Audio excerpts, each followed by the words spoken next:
like to welcome everyone to this regular council meeting for the Township of Puslinch. I'll call it to order on Wednesday, March 6, 2019. And I'll start with disclosure of pecuniary interests. Seeing none, we'll move on to closed items. Adoption and receipt of minutes of the previous meeting. There you go. Thank you. Okay, moved by Councillor Spula, seconded by Councillor Goida, that the minutes of the following meetings be adopted as written and distributed. A, Asset Management Public Meeting, February 5th, 2019. B, Budget Public Meeting, February 5th, 2019.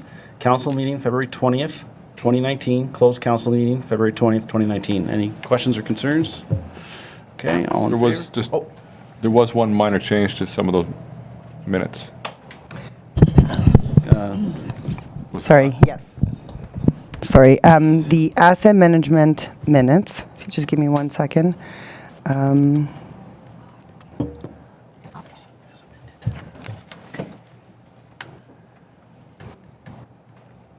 So on page 2 of the asset management public meeting minutes, we had replaced a sentence where the consultant responded to a question with respect to the service level for gravel roads. So if it's okay, I'll just read the new sentence and hopefully everyone is okay with that.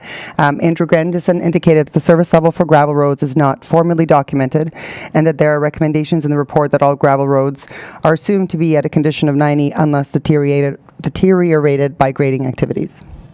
That was the old one. Oh, that was the gold one. You're correct, Councillor Bulmer. Sorry. 1 second. Wrong one.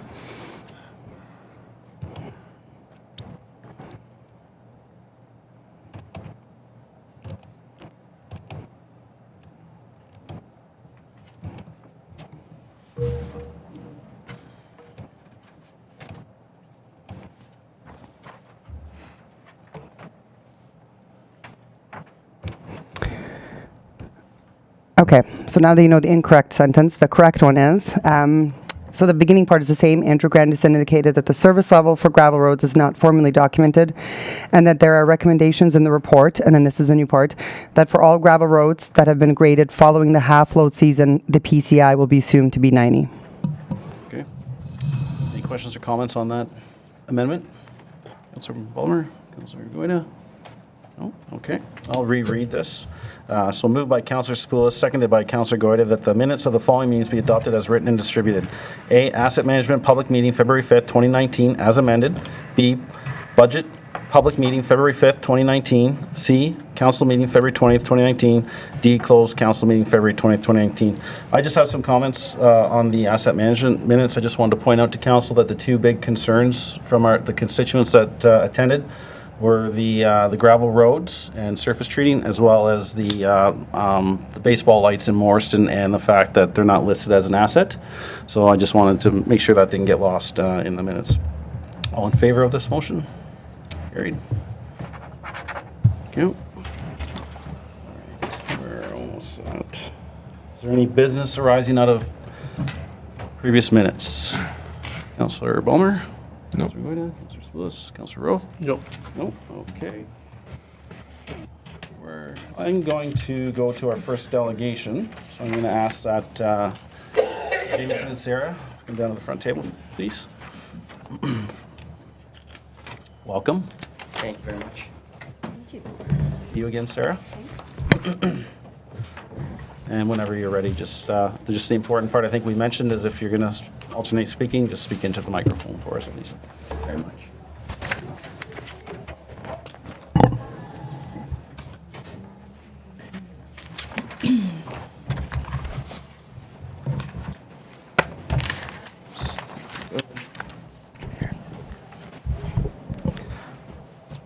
Well, thank you very much, Mr. Mayor and members of council, for having Sarah and I here today to talk to you about the Wellington County Natural Heritage System project. So this is a project that we undertook in began in October of 2016 from the necessitation of the provincial policy statement, which required us to identify a natural heritage system. So again, in October, planning staff brought forward a report to Planning Committee recommending that we undertake this project. And again, County Council approved that recommendation, and that began our consultation with the GRCA and the preparation of terms of reference for the natural heritage system in the county. A point just to make in this is in the early stages, in those terms of reference, we were faced with the release of the provincial natural heritage system, so that kind of changed the scope of the project, and we updated the terms of reference to include consideration for that new system that applied to the county. So the overall goal that was driving, leading the project was one that was to identify a natural heritage system that was inclusive of the natural heritage components in the county, while also respecting the county's agricultural landscape. So that was an important point that we wanted to make sure we covered when we were preparing the natural heritage system.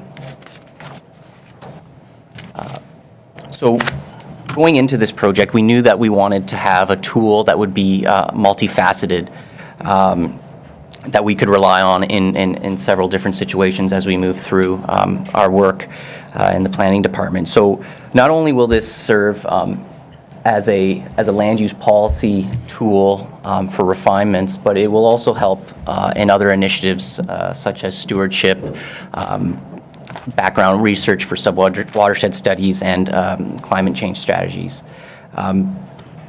This was a helpful diagram because it shows the link between both the county and the county's natural heritage system and the provincial natural heritage system as we move into land use planning policy applications.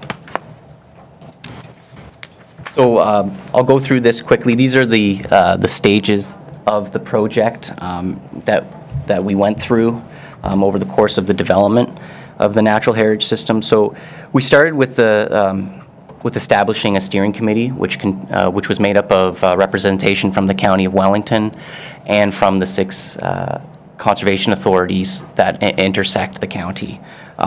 We met with a project kickoff meeting in November of 2017 to kind of get the ball rolling on the development of the system.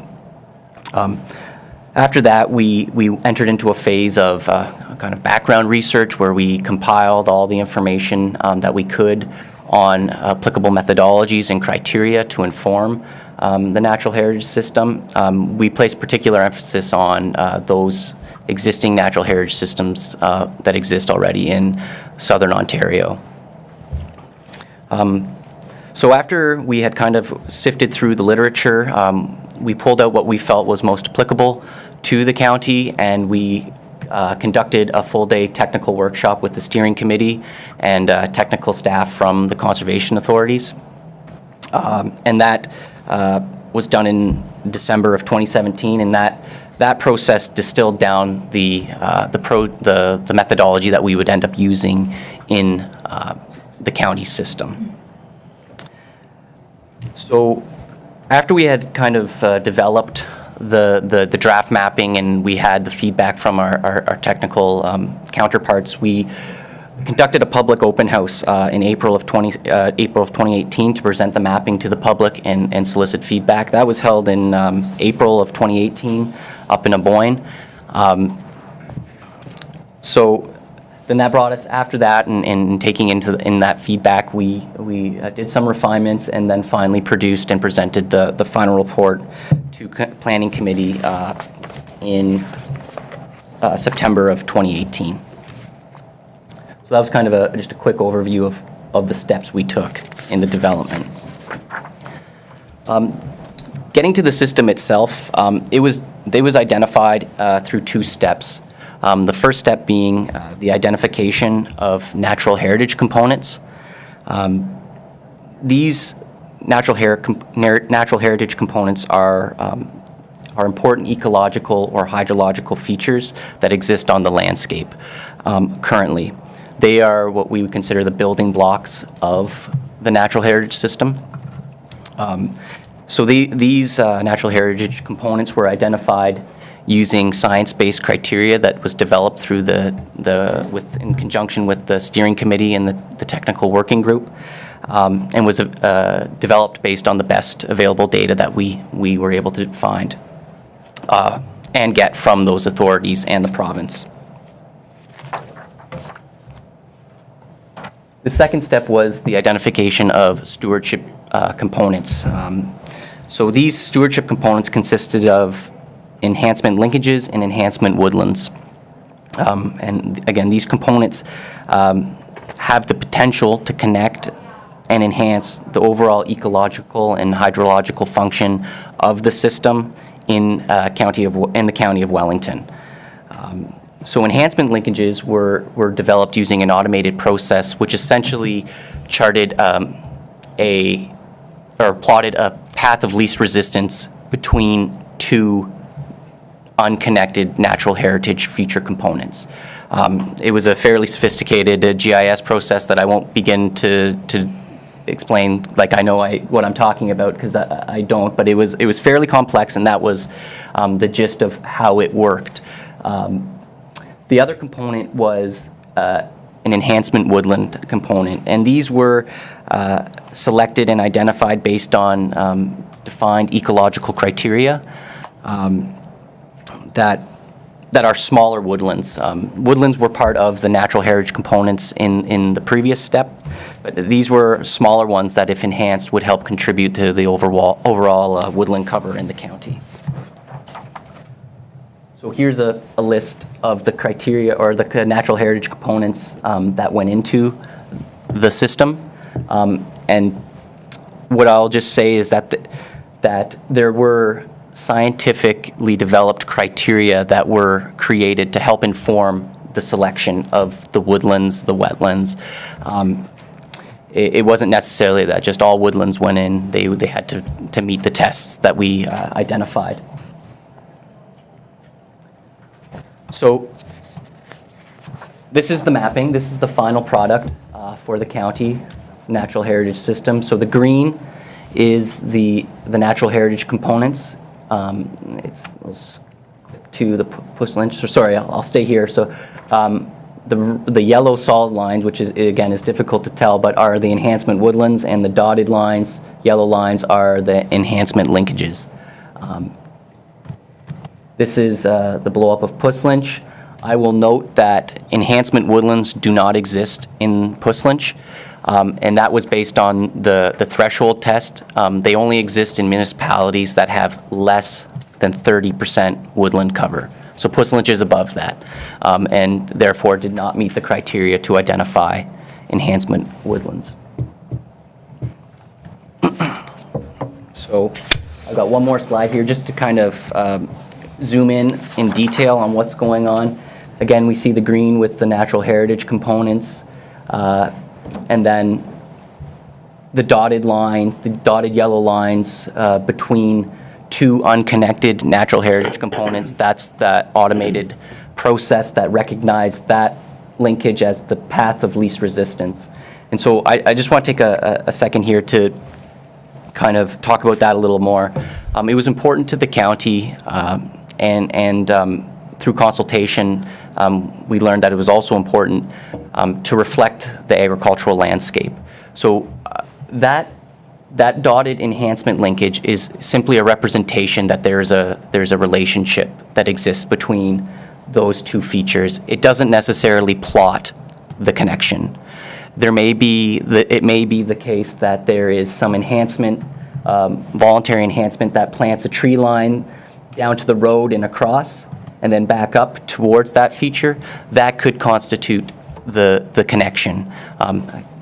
It was important just to recognize that we are operating in an agricultural landscape, and these types of projects can be sensitive, and so we want to respect that. So again, and then the solid line in yellow is the enhancement woodland, which was the final stewardship component that was identified. So we conducted stakeholder engagement through various forms, but the most important one came through the public open house that we hosted. And then the same day we did a presentation to the Wellington Federation, the board of the Wellington Federation of Agriculture, and got some good feedback through that process. Ultimately, the feedback was positive, and they were receptive of our approach to respect the agricultural landscape that dominates the county. But there were some minor modifications, but at the end of the day, the mapping relatively was unchanged. So this brings us to kind of the second point of the project, where we looked at a comparison between both the natural heritage system in the county and the natural heritage system of the province. And so this is an overlay analysis showing both systems, and I'll kind of walk through it a little bit here, but I'll make it more applicable. So in this map, the green represents where both the county and the province agree. Our systems match. The pink represents where the province's system exists, and the orange, it represents where the county system exists. So green plus the pink equals the county or the provincial system, and then green plus the orange equals the county system. So you can see that with the green and the pink together, you get a fairly robust and bloated system in Puslinch, particularly, which is representing the provincial, the province's system. Ours is a bit more tighter and reflective of the on-the-ground features.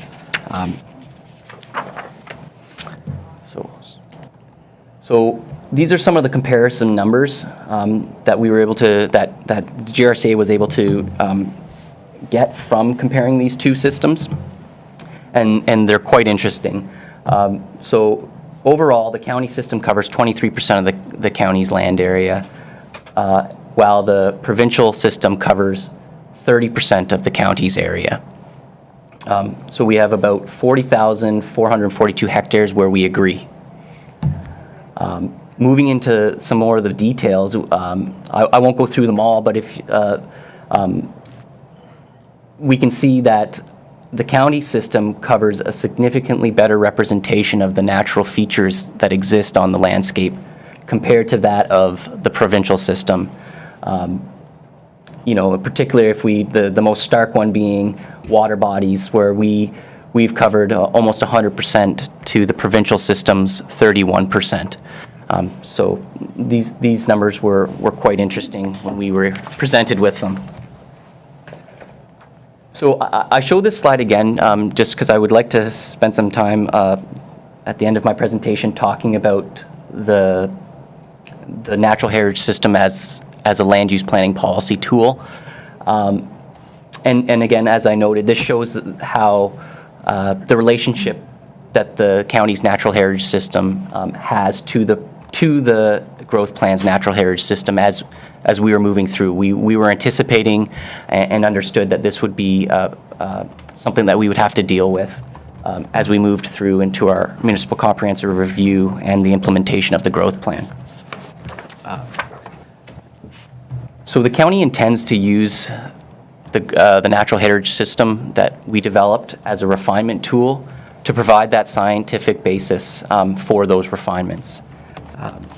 Once the mapping is refined and implemented into the county official plan, there will also be a suite of policies that accompany the mapping. And that'll happen through, that is all anticipated to happen through the municipal comprehensive review through an official plan amendment that the province has required us to have completed by July of 2022. So I guess there's one last thing. I would just put an asterisk beside that July 2022 date. Currently, the province is still consulting on the growth plan. They're still tinkering with some things, including the mapping. So I would just keep that in mind in relation to that date, as we're not sure fully if that will be it. But with that, I'd be happy to take any questions. Okay, thank you. So I'll open it up to the council. Councillor Ballmer? Thank you. Good afternoon. Lovely to see you again. Thank you. Good presentation, great report. One of the pieces that really helped was when you discussed the scale difference between the two as well. yours being at 1 in 10,000, the county and the province being at 1 in 50,000, that helps understand why, we're able to be more accurate on the ground, and why perhaps their swaths are bigger because their scale is much different. And it's also nice, I really like the fact that you talk about, in the report, you talk about agricultural lands, you talk about the wetlands, you talk about the hydrogeological setting.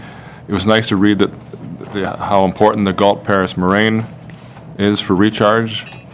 And whenever I read those things in concert like that, it's a good reminder that these lands aren't just urban lands in waiting or waiting to be developed. They're actually are serving a purpose, and a very high purpose in the form they are now, which is a valuable reminder that the purpose they're serving helps both us and our urban neighbors who rely on clean air just as much as we do, and clean water and all that stuff.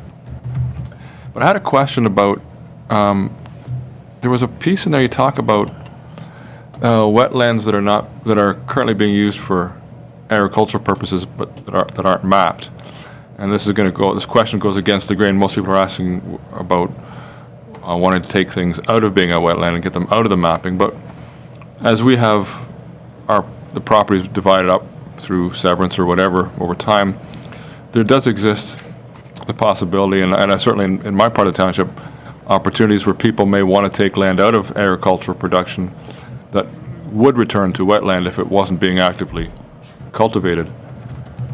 But what would be the process for them to have that land mapped as wetland, since, as you say in the report, those lands aren't currently mapped as wetland, even though some of them may have the potential to be wetlands? So, thank you for your question. I guess there's a point I wanted to make, is just to clarify that currently the document is a stewardship document. It hasn't been implemented into the county official plan. So there's no land use schedules or applicable policies that accompany the mapping. So as we move forward through that MCR process, and we have those features and system recognized in the plan, we haven't had those discussions and those thought processes yet. But my thinking and would be that of course there's opportunity to refine the mapping once it's been implemented, and identify additional features that could be added and play a significant role or a contributing role in the enhancement of the system. So that would have to happen through standard amendment processes once they're in the plan. But currently, that's a good question in terms of how we proceed to update the system. Now we would have to be able to potentially reconnect with the GRCA to discuss how that's to happen. I don't have a solid answer currently, but if it was, once we're into the planning side of things and it's fully implemented into the county official plan, my thought would be that would be through the standard amendment processes that we would be looking to update and revise the mapping. That's an interesting answer.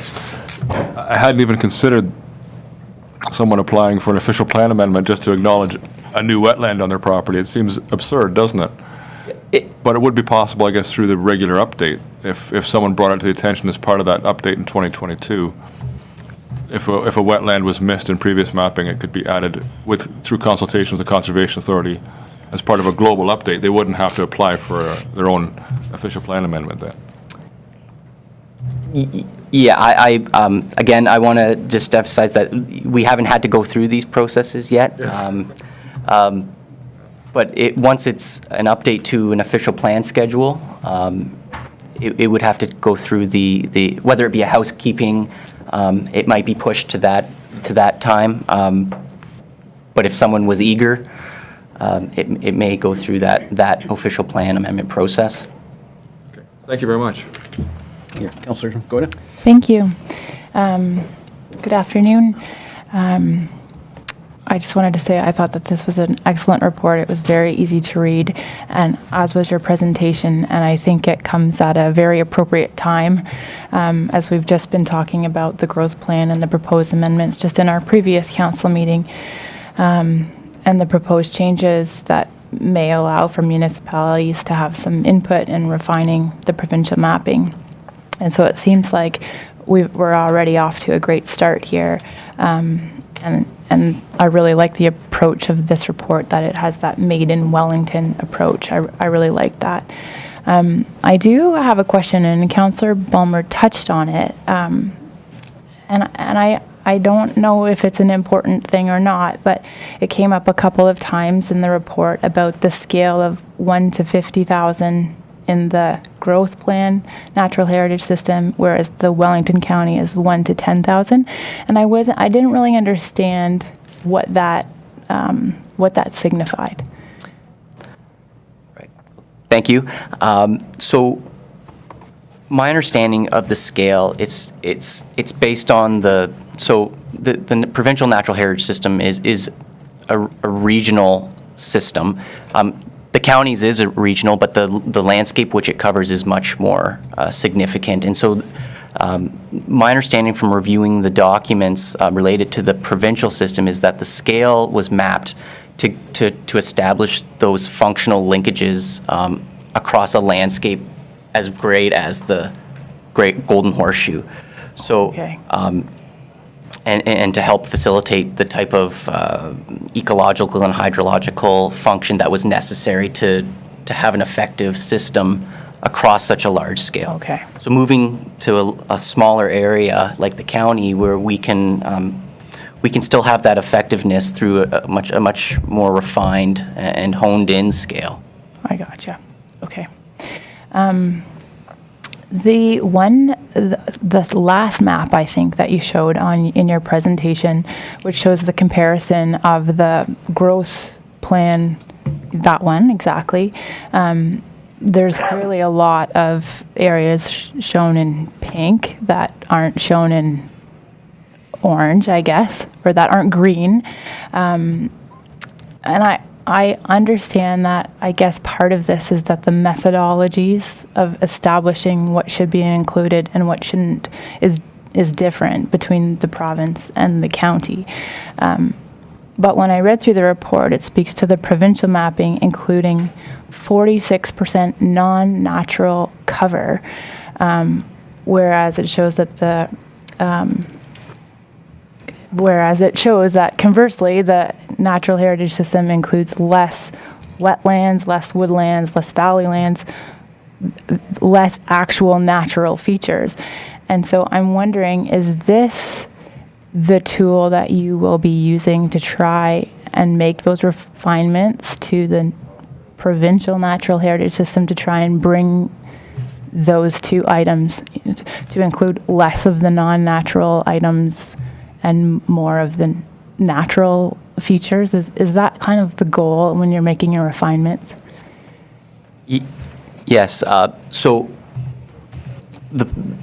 what we're intending to use the system for is to help us in that process. So the province has laid out fairly strict criteria related to refinements, which don't necessarily give us a ton of wiggle room. But what we're hoping to do is, and what we've been trying to do through consultation, is to point out the discrepancies that we've identified, specifically those numbers that you've referenced, to highlight, to say that we've created a system that is equally as effective or more effective in covering the natural features in the county and covering less land than your system, province. And so those are the types of things we're going to rely on this for, to draw those comparisons to the province and have them, and at least ask the question is, well, why can't it be this? And again, part of that non-natural cover that's included is to help support the scale of their system. Right. That's a side effect of that. It's driving the wider linkages to provide that function they're increasing the amount of non-natural cover that's included. But yeah, we do plan on using the tool to draw those to help highlight those arguments. Okay. And my last question is, I believe it's the very next slide after this one is, this one, and it shows at the top there, the county natural heritage system, it says 23%, and the provincial is 30%. But when you look at the map, it seems as it relates to Puslinch that difference would probably be much greater. And I'm wondering, I'm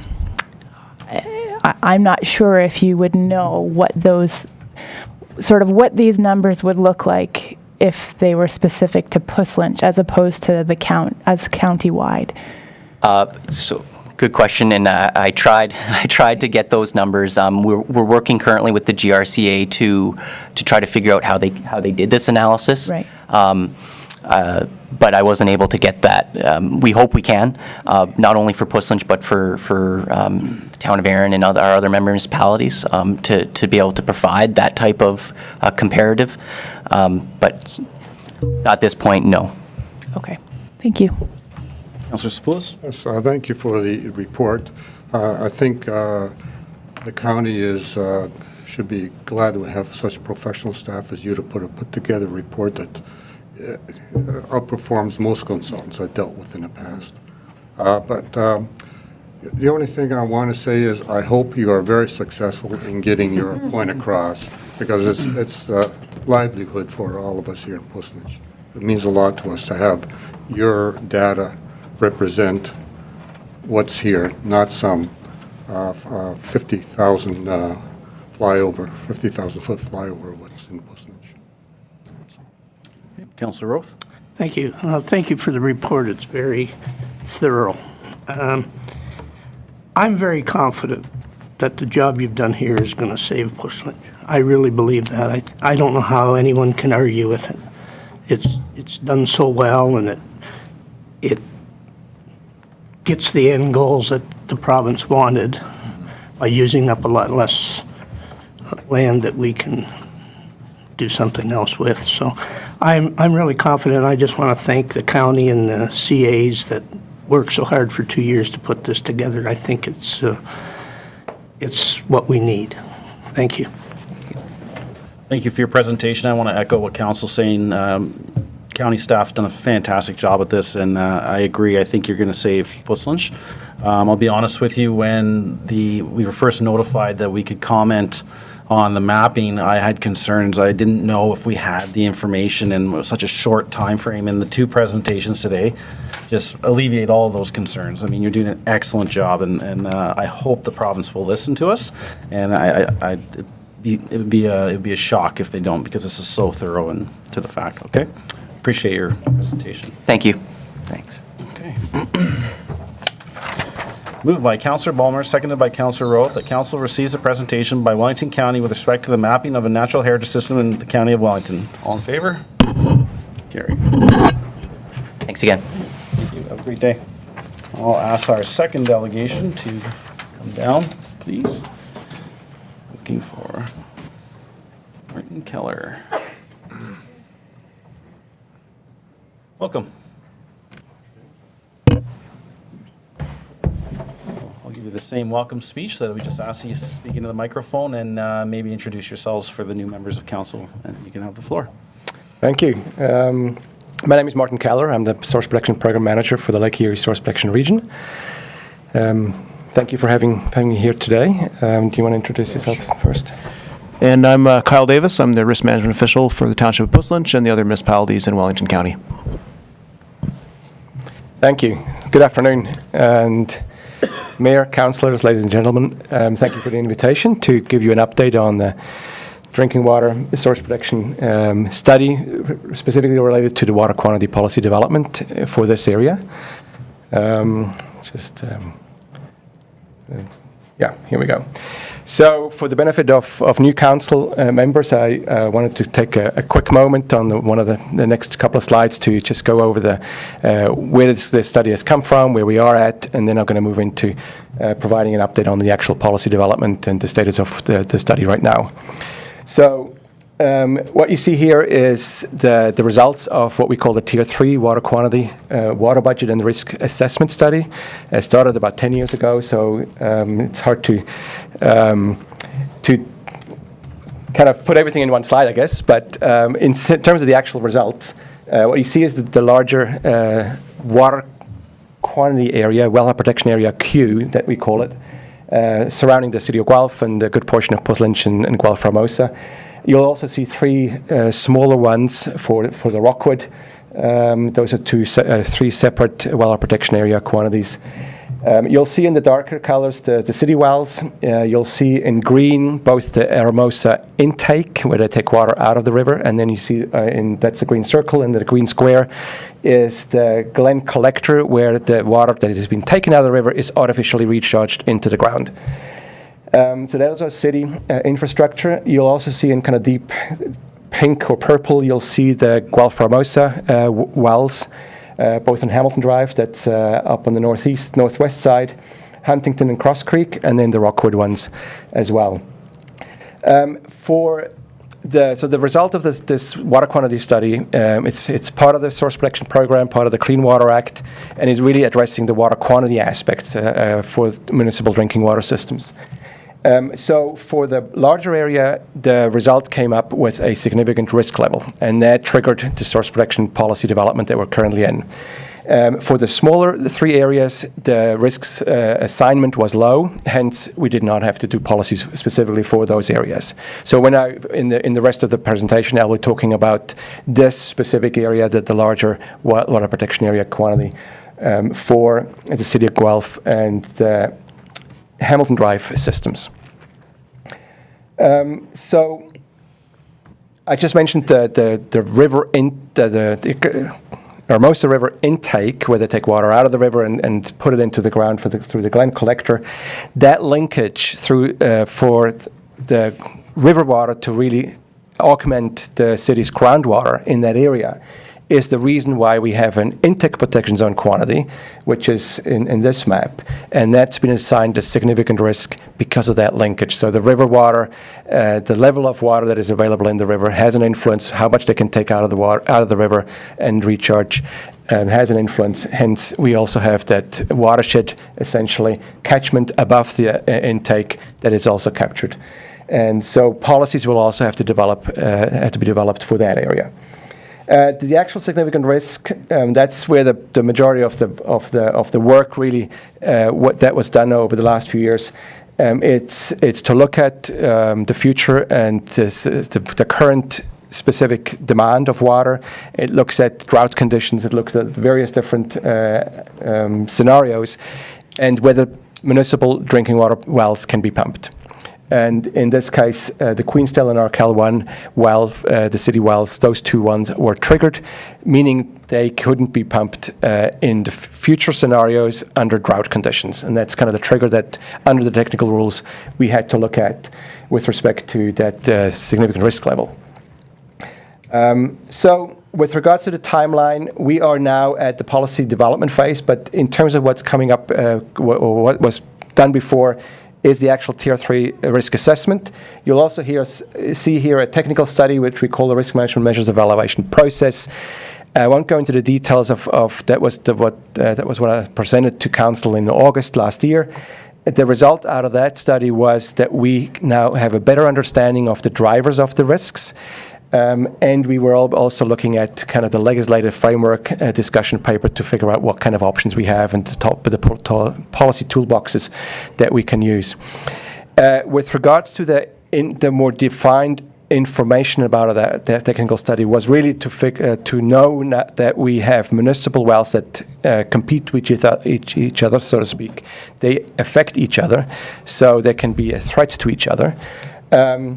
The result also showed that one specific industrial activity, the dewatering from the Dolime Quarry, is ranked fairly highly in terms of driving the significant risk. on the flip side of that Nestle and other industries are fairly low ranked, so have a rather a minimal impact on that risk level. Similarly with private wells and recharge reduction well, which I'll get into a little bit later on, which is also one of the items that we need to look at, is kind of, it's measurable, so we need to look at it, but it's also at the bottom or at the lower end of the impact in terms of scale. So that gave us obviously information that we can kind of use in terms of moving on with policy development to figure out, okay, where do we need to focus? Where really what's really driving this story here? In terms of timeline, just to give you a sense of where we are now and what has happened. So the risk management, I think that doesn't work when I show on the. No, it doesn't. Once it's put on the screen. So the risk management measures, that was what we presented to the Source Protection Committee in June, and then we went to what we call CLG and IMG. Those are our outreach groups, the community liaison group and an implementation municipal group.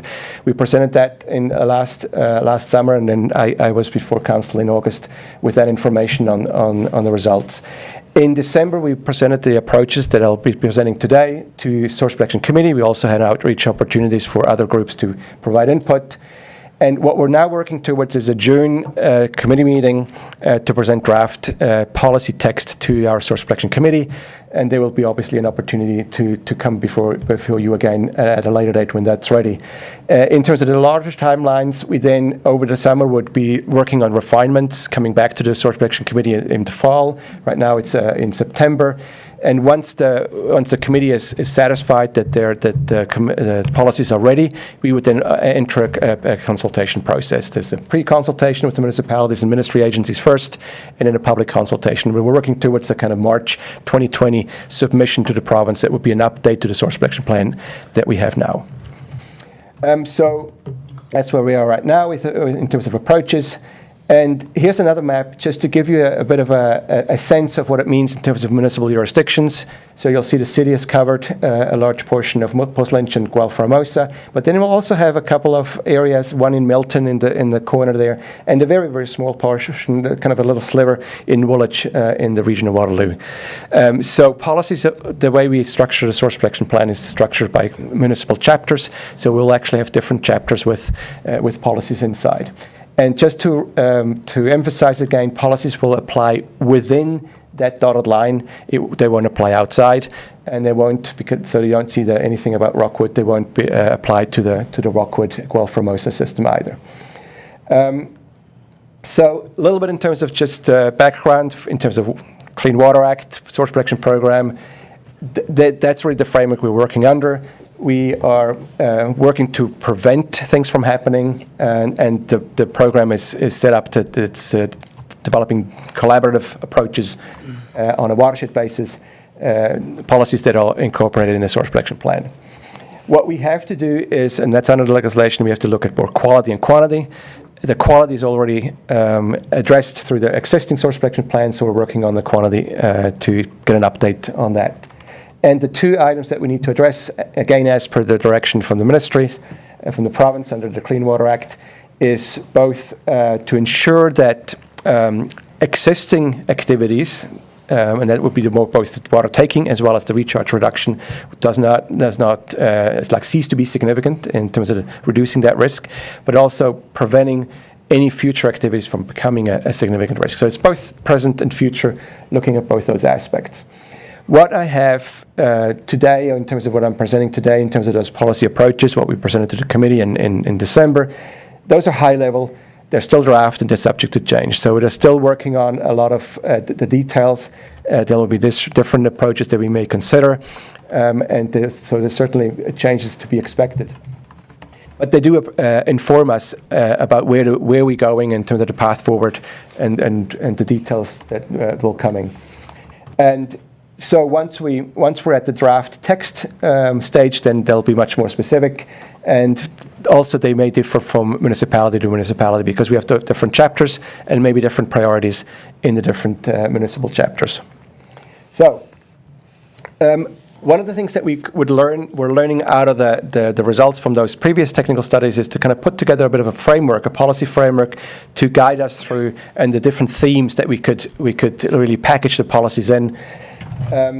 So on the one hand, and I'll go through that in much more detail in the next few slides, but optimization of the municipal well systems, both at a system level and a well-specific level, is one of the things that the tool actually can be used, the model can be used to look at, to be more efficient. Obviously, water conservation and efficiency, using less water, using it more effectively and more efficiently, is a good way to also make sure we protect our sources. And then on the flip side, we may need to look at new supplies to augment and make sure we have sufficient supplies in the future. Maintaining aquifer recharge rates, so that's essentially ensuring that we have, through development and growth, we have the recharge of water is maintained. So the pre-post development kind of rates are maintained. That really speaks to low impact development and various tools that we have to achieve that. Mitigating impacts from non-municipal consumptive water taking. So that's a fairly specific reference to those activities that have an impact on the sources of drinking water that are non-municipal.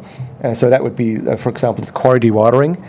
And then we have others that were maybe not specifically related to the results from the technical studies, but from a broader kind of discussions and other things, like regional water resource management. We wanted to focus on a more collaborative, more comprehensive approach to water management as a whole. Others, for example, referencing to funding requests and things like that, which I'll go into a little more detail as well. So with that, we can kind of break it out a little more. You can see that the theme's still on the left here, but now we can break it out in terms of what's actually relevant for water takings and what's relevant for recharge reduction. You'll see some of the light blue ones, they really they apply across the board. Water conservation efficiencies, growth and development related, planning related items. A lot of the coordination and the software tools like education and outreach monitoring, some prioritization aspects. They're really across the board, and then the other ones are really very specific to either water takings or recharge. So next 3 slides, I'll go through those specific approaches a little more detail. So optimization, we already talked about a little bit about that. So it's both at the system level as well as well specific. The well can be refurbished or looked at to can get the water out of the ground in a better way, but also in the system level with respect to being able to. I mean, all this, the wells are connected. A lot of that means in terms of making sure that the water is being taken out of those wells where the water is actually available, and they can be pumped around to where the water is needed. On the conservation and efficiency side of things, incentive programs may be one aspect. There could be financial, there could be other ways to make sure that both at the residential, like for private households, but also at industrial level or commercial and institutional, to make sure that that water is conserved and used effectively. A lot of those things are being done already. It's really just to make sure that they continue and they may be able to be enhanced in certain places. Also water reuse. That's maybe in some areas still relatively new, but certainly there's aspects that could be looked at in more detail. Water reuse, like grey water, for example. So there's a specific policy that we're looking into with regards to figuring out whether some guidelines could be developed to guide both at the various sectors to make sure that things are done in a more standardized ways and to really guide those new items. A large part of what we're doing here is related to growth and planning in terms of growth developments, whether it's subdivisions, whether it's industries, commercial. So we want to make sure that those linkages are done in terms of, for example, growth targets under the Places to Grow plan. Certainly those growth targets have impacts on where growth is going, and that we feel needs to be cognizant of where the water is available, so the growth is really done at the right spots. In many cases, our watershed studies are done in relation to when growth is happening and to direct ways of how growth can happen. And we feel like it's important that the information coming out of the Tier 3 studies, out of those groundwater studies, are incorporated into those watershed sub-watershed studies updates. A lot of the aspects in terms of demand management, really talking about specific terms and conditions on permits, and to make sure that whoever's taking water makes sure that those are done in a effective way and reasonable, that also has monitoring requirements and things like that. We may look at, or we are looking at development approvals, so that would be more in terms of municipal planning aspects and figuring out what kind of specific aspects could be included in approvals when somebody's applying for a development permit, site plans approvals or things like that, to make sure that we can make the linkages. And then specific looking at water takings where we have municipal servicing, in terms of whether it's private wells or permitted wells through the ministry, where municipal services are available. There may be opportunities to make sure that those are used. On the coordination side of things, Water Resource Technical Working Group, that's kind of a working name for what we feel is an aspect that we'd like to put forward to really bring the different agencies together. That would be the provincial agencies, the municipal, and Conservation Authority for the most part, and there may be others as well. But as the core, the three agencies to work together in terms of making sure that information can be shared, that decisions are done based on best available information, things like that. And specific challenges could be addressed and solutions could be found through that group. The demand management specifically, really talking about permits to take water. That's the provincial program to manage permits when the takings are more than 50,000 litres a day. Again, we're talking about terms and conditions on those permits to make sure that they're done in an appropriate way. And again, water takings in the areas of municipal servicing. In this case, maybe there's policies that could be directed towards the province in terms of how to handle permit applications in those areas where we have municipal services. Drought management is another one in terms of and that one specifically is targeted at the city to develop a drought response plan to figure out exactly what can be done at a municipal level. And then there's a more softer policy approaches, education and outreach initiatives. Again, a lot of those things are already happening.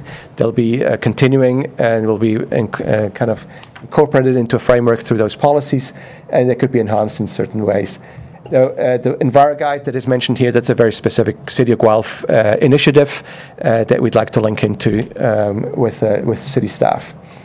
Monitoring, I mentioned already a little bit. Again, to some degree, we'd like to obviously make sure that whatever monitoring is already there that can be used, but also maybe augmenting some of the monitoring initiatives and programs to make sure that the information that we have right now can be continued to be collected, so we have good information going forward. You'll see that some of the, for long-term monitoring for shallow groundwater and surface water systems, we have a little note there in terms of under discussion. Still a lot of, it could really be applied to all of it. Obviously, we're still discussing all of those things. But in some of those areas, we are still a little bit uncertain about how this will happen. In this case, specifically, monitoring takes money, and so there's discussions around who does what, and what's the role of the province and the municipality and the conservation authorities and so forth. So there's a lot of work still to be done on that front. Prioritization is another aspect that recently really has been opened up by the province with respect to that prioritization may be looked at with regard to permits.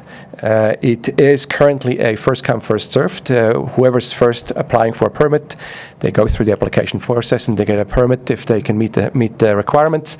If someone else comes later, they'll have to make sure there's no whatever they're taking doesn't influence the takings that are already there. That may be something that the province continues to look at, and so we're looking into some policies that would kind of encourage the ministry to look at those where possible. It could be a prioritization of municipal water use. It could be also looking at prioritization of inspections and abatements to make sure that with the programs that are in existence at the provincial level, that they look at prioritizing those inspections where we, like within the WAPOQ, essentially within that wildlife protection area quantity. Specific funding, specific approaches directed at funding. We'd like to make sure that the Tier 3 model is maintained, is updated from time to time. That takes funding, that takes money. So we'd like to direct the policy towards the province to make sure that the provincial government supports the maintenance of that model. We also like to make sure that climate change assessment models can be developed and maintained to make sure that we can assess the impacts of climate change on the availability of water for municipal drinking water. And then lastly, long-term dewatering. Not a lot of detail that I can present right now. There's a lot of discussion still happening both at the project team level and also with ministry staff. To really try to figure out what we can do and where this will go. It's new for us. It's also new for the province. So there's a lot of discussion still happening. But we're hopeful that we can provide an update to the committee in June, and then we'll also be able to provide it to council. On the recharge reduction side, there's a lot of duplication here with regards to some of the aspects that are across the board. Some of the coordination, education, outreach, the monitoring. On the water conservation and efficiency, and maybe more of on an efficiency level, certainly incentive programs for recharge, again, whether it's at the lot level or whether it's at a broader level, linked to planning aspects on what can be done to make sure that the recharge post-development maintains the recharge that was there before. And then very specific aspects in terms of how to maintain that recharge. And there could be guidelines. There could be even figuring out where we could be mapping products to figure out where recharge could be enhanced versus where we may not want to have recharge. What type of recharge we want to have. Roof water is clean, but maybe from parking lot it's not. And then specifically on where we have stormwater management facilities with low-impact development systems that are already in place and they maybe have a permit by the province, those could be looked at. Those permits could be opened up and figured out whether additional terms and conditions should be put on to make sure that those recharge is maintained. Again, there's a link to growth and development in terms of sub-watershed studies. And lastly, with regards to prioritization, again, in terms of those inspections of those environmental compliance approvals for stormwater management facilities, they could be prioritized in those areas. So just back to the timeline, essentially, where we are right now. In terms of all these approaches, we're working towards a June deadline for bringing draft policy text to the Source Protection Committee. We'll have discussions with our outreach community groups and stakeholder groups, municipalities, and then over the summer and into the winter, pretty much a year from now, hopefully we'll be able to have a complete product and updated plan that we can submit to the province. I think the most of that on this last slide I've already talked about. We are committed to a collaborative process. We have those outreach community liaison group and municipal groups in place to have discussions with the project team, with those groups, with the ministry folks, and to have those further discussions specifically with ministry on the dewatering and aggregate related aspects that are new, and we need to figure out how to address those. The rest of the timelines I've already talked about. Thank you very much. Thank you for your presentation. Councillor Bulmer. Thank you, Mr. Chair. Good afternoon. I always enjoy your presentations. Well, there's a lot of ground to cover there. I'll try to save some air for everybody else, too. You talk about the significant risk level that's been assigned, and when in the presentation we saw or we received, it talks about that as one of the driving causes was the due to future drought and build-out, the planned build-out of the city, the assigned growth. And I heard lots of discussion about how that growth would go, or maybe how those are built and maintaining recharge and all that stuff. But I haven't, considering that is one thing we can actually control. Well, maybe we can't here in Puslinch, but where the province or the city could have some direct influence on the actual growth numbers. Did I just miss it, or I haven't heard anything about asking the province to change those growth numbers so they are within the sustainable limit of the city's supply. Thank you. Through you, Mr. Chair. I may have not quite be as clear. I did have it on one of the slides, if I come back. Growth targets under places to grow plan. Yeah, all right. I may not have been clear, but the policy that we're looking at is really would be directed at the province, Good. At the Ministry of Municipal Affairs and Housing, to make sure that they would ensure that the information coming out of those studies with regard to the significant risk level here would be incorporated into the development of their growth targets. Good. So the growth targets would really take into account that risk level. Okay, sorry, I must have missed that when I read it previously, because that's exactly the piece I'm looking for, is that somehow the two are connected. So that's great, because they're looking to update it anyway, so. That's right. The threats management, one of the threats management policies talks about maintaining recharge rates, which is grand. I mean, that's part of what we do. Nature does very well for us out here. But it talks about, and you mentioned in your presentation, about mitigating the impacts of non-municipal consumptive takings, and you gave the example of the quarry. Well, that's one I maybe hadn't considered of. That's almost a short circuit of the system in Guelph. But it operates actually in the same way as the Guelph's municipal system. It's water coming out of the bedrock and putting it in the river, which is essentially mimicking the city. But I'm struggling with what is the difference between a municipal consumptive taking and a non-municipal consumptive taking that's coming from the same aquifer. How does shifting it, as you said later in your presentation as well, directing things towards municipal systems, how does it change the impact on the aquifer if it's coming from a municipal well or a privately owned well? How does the aquifer know the difference? Through you, Mr. Mayor, there is no difference with respect to the impact. The aquifer doesn't know the difference. So I think the categorization is really a response or a result of the Clean Water Act and its purpose to protect municipal drinking water. So we categorize, here's the municipal takings and here's the non-municipal takings. And with the overall purpose of protecting municipal drinking water as the purpose of the Act, that's essentially the reason for having those two categories. Yeah, I mean, and then we take those two categories. That may not mean that necessarily all the policies are necessarily exactly the same. So then again, I understand your struggle, but directing a consumptive taker to a municipal system doesn't help protect the municipal well either then. Considering from the previous report we got from you indicating that the greatest threat to the city of Guelph's wells are their own wells to each other. So if we move a non-consumptive taker goes from a non-municipal well to a municipal well, haven't they just increased their own problem, their own interference with themselves? Yeah, those are good questions, and I think those are the ones we are discussing in terms of how to address some of those.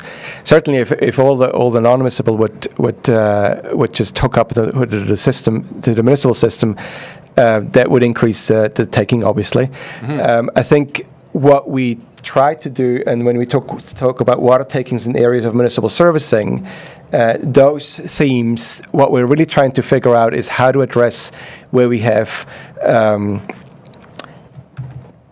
private takings in those areas that take water like in parallel, so to speak, to the municipal system. And wouldn't it be better to have everything come from the municipal system rather than having different straws in the ground? To a large degree, also in terms of how to manage those. If everything is on the municipal, not everything, but if in those areas where we have municipal services, if all the takings are on the municipal service, that's better to be able to controlled and managed in terms of one system. Okay, now I see, because when you mentioned parallel, it makes me think of Gailey Foods in Guelph, which was on the list of.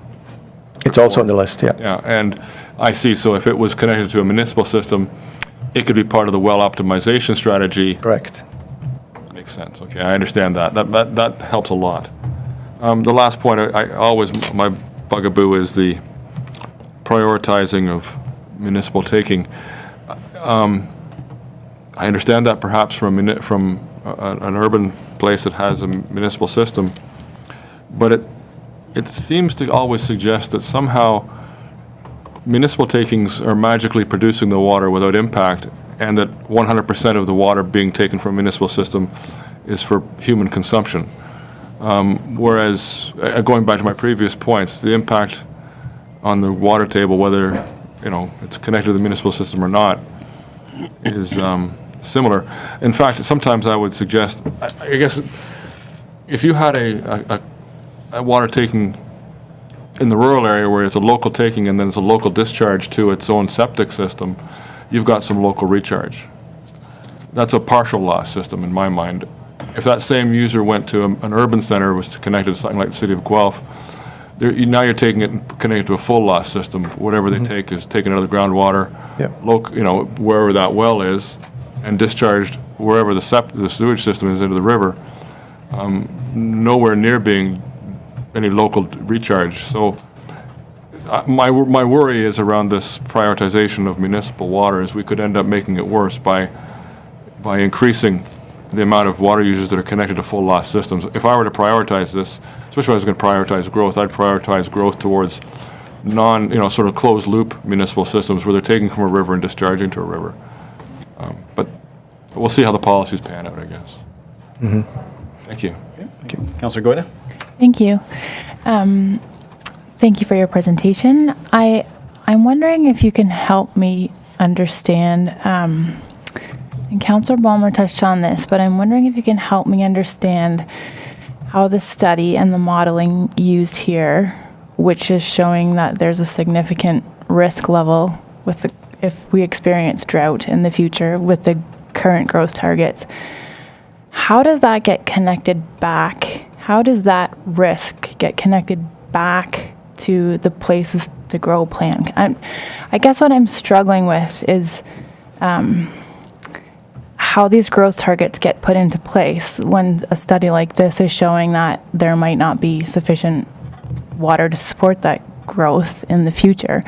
And so I guess maybe what I'm asking is, do you anticipate that sort of like the policy approaches here that you have under the growth and development section, that would result in changes to that growth, to those growth targets based on this risk? Thank you. Through you, Mr. Mayor. Yes, that's essentially what we're hoping. I mean, traditionally or historically, I think there was little linkages between, and for when those studies were not available.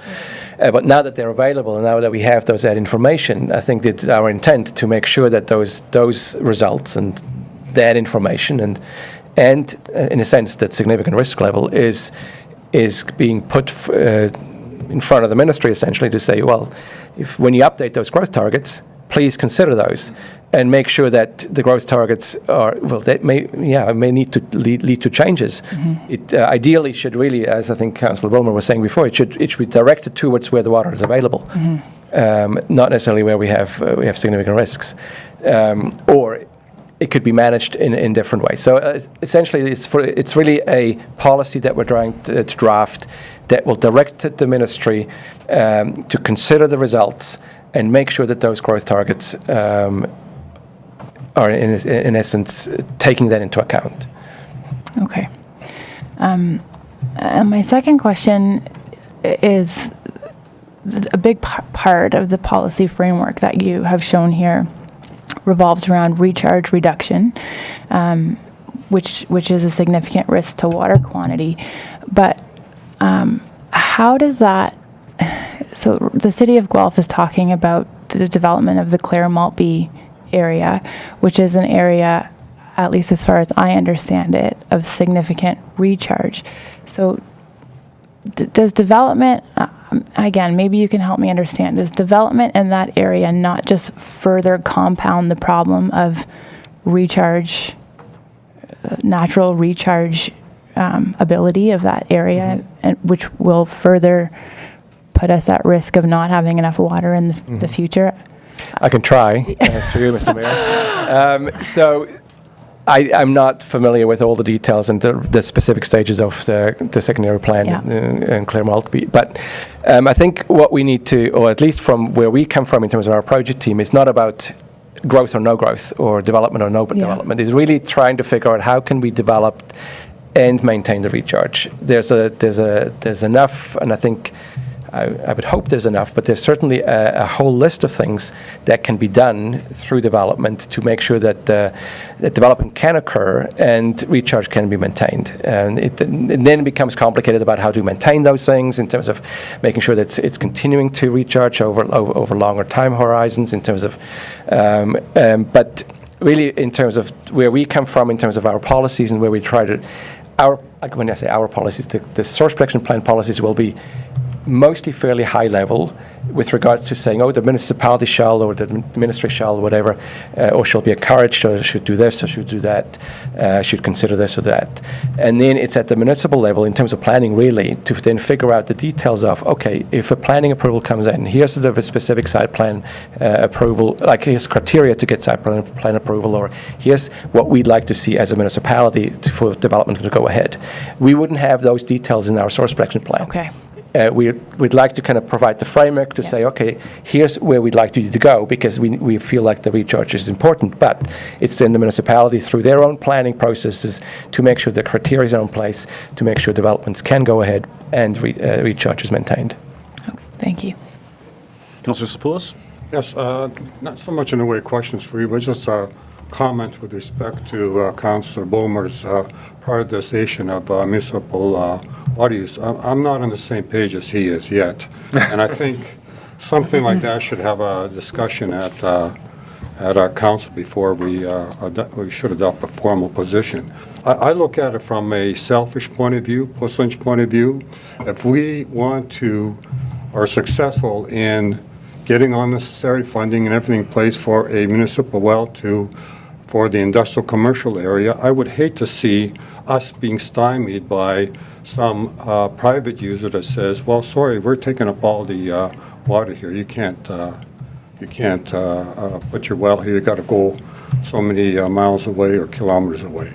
So I'd like to leave that open for discussion before we say that's the way we're going.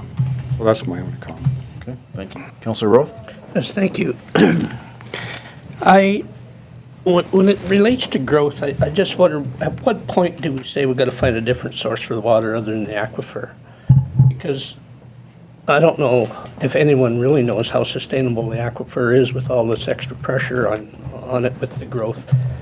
My concern is that if the wells go dry in Puslinch, because we're protecting the municipal system in Guelph and Waterloo region and Hamilton, do we have to get a pipeline from the lake then to supply Puslinch? Like, I don't know if that's part of the discussions, but it should be, because there are other sources, are there not? Through you, Mr. Mayor, of course there are. And I think that's probably a discussion that the municipality will have. I mean, we, in terms of the source protection program, we're not, I don't think we have a voice in terms of figuring out where municipalities take their water from. I think what I can say, though, in terms of this study and the results of that characterization and is now a starting point to have those discussions, to figure out, okay, well, and right now I think we're collectively of the opinion, if we can manage this risk by looking at policies and having those policies being implemented, then I think we can manage that risk, and there should be enough water for everyone. But that's not necessarily, like, we don't know that. That's, I think, what we're aiming for. And you may all be aware that the region of Waterloo had a pipeline on their books. It's now not off the books because of how they manage their water. That's not to say that it may not be, 50 years down the road, maybe back on the books. So we can't really foresee what's going to be coming, but I think what we can do right now is figuring out, okay, with the information we have, developing what we feel are good policies to move forward with, manage as good we can collectively, and I think that's where we're trying to make sure that it's not a kind of compartmentalized management, but a more holistic management of the water resource. If we can do that, then our chances are probably greater to make sure that we all have enough water. if at some point in time down the line, we have to look at other sources, I think that's certainly something that municipalities will already have in their head. Thank you. Go ahead. Through you, Mr. Mayor. I wanted to add to Martin's comments. The water supply master plan process is something that the municipalities, both Regional Waterloo and City of Guelph, must do. And the last update for the Guelph was, I think, in 2014. So there will be another update, and that update will be coming after these results are available. So I would anticipate that they would need to roll these results into that water supply master plan update when that happens. I'm not entirely sure when on the books that is scheduled to happen, but that would be something they would need to do. Okay, thank you for your presentation. In regards to the permits to take water, is your intention to lobby the government to maybe get some conditions put on them, or maybe limit the time frame, or what's your intentions there with the permit to take water? Through you, Mr. Mayor, it's not actually a lobbying. It's actually a specific, we are actually allowed to include a policy in the source protection plan that directs the ministry to put certain conditions and terms into those permits. What we usually do is that we don't list the specific terms and conditions. We leave that up to the ministry staff to come up with. But our policy text is something like the ministry shall review, amend, revoke, not issue whatever we feel is necessary to make sure that the risk is not a significant drinking water threat. So it is a must conform with or must comply with policy for the ministry staff to do. So we have, it's actually fairly unique that a locally developed plan can direct ministry to do something specifically. And there's always discussions back and forth on how that works out in terms of being able to have an approved plan. And will all water taking permits be considered and looked at, or is there going to be a certain industry that you're looking at, or, because we know, well, you mentioned the dewatering with the gravel, or is it just strictly, like maybe a beer factory or pop factory, or are we looking at all water taking permits, or just? Yeah, we've never considered going into very specific sectors. It would be essentially the policy would be written such as it would be capturing all permitted takings within the quantity area, and then it would be up to the ministry to figure out which ones that they would have to what they have to do with specific permits. Within the wellhead protection area, if we went forward with the industrial sewer and water, would we be permitted to put a municipal well within the wellhead protected area, or?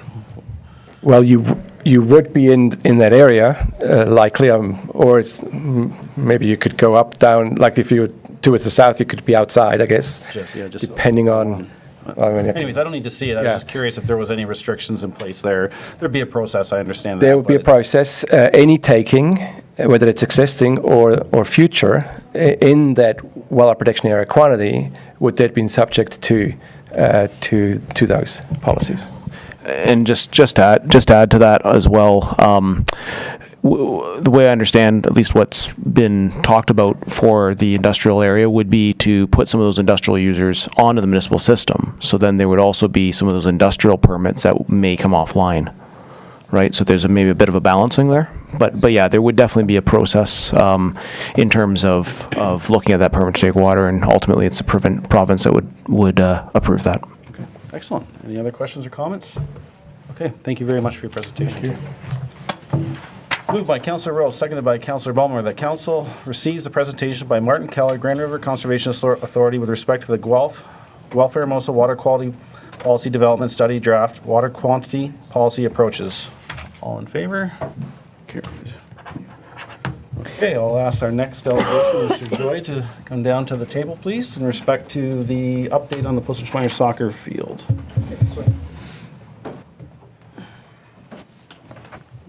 Last second. A very last second. This should be under.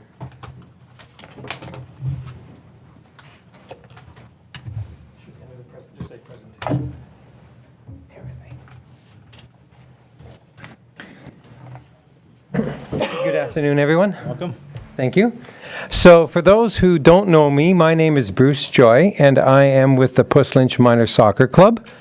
And I wanted to thank you for letting me speak on behalf of the club regarding the back PCC fields. Excuse me for a second. Yeah.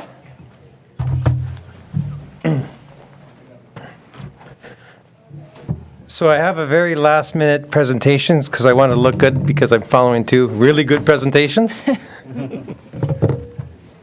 So really what I'm trying, my goal here today is to be involved in any discussions or answer any questions that you might have that the club could help with regards to the fields.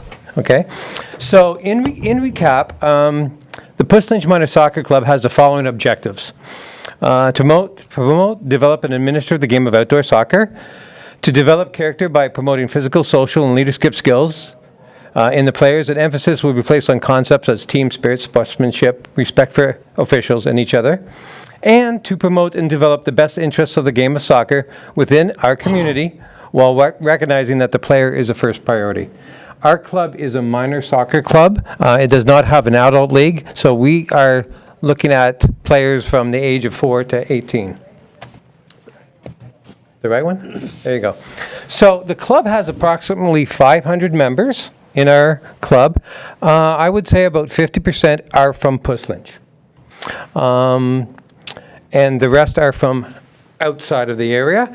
And people often ask me this, and it's very difficult to play with half a team.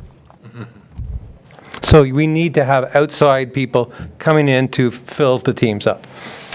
We have teams from 4 to 18. The Timbits, the little guys, 4 to 8, play on Saturday mornings at the PCC and are often involved in the farmers market. Our recreational teams, so greater than age 8, play in against smaller communities such as Rockwood and Hillsburg and things like that. And our competitive teams play against larger clubs from Guelph all the way down to Windsor. So we play against teams from London, Sarnia, and Windsor as well as Kitchener and Waterloo, so forth. The fields. Right now, the Timbits play at the PCC on Saturday mornings, so we divide up the field into 3 different sections and we make up little mini fields for them. We are using the Arkell mini fields at the church, so we have 2 small U10 fields there that we have been using for many years. The PCC is a U12 field, so it's a mid-sized field. Badenoch is for U15 and younger, so U13, 14, and 15. And then we use the church field at Arkell for the U18s because that is a only full-size field that we have access to.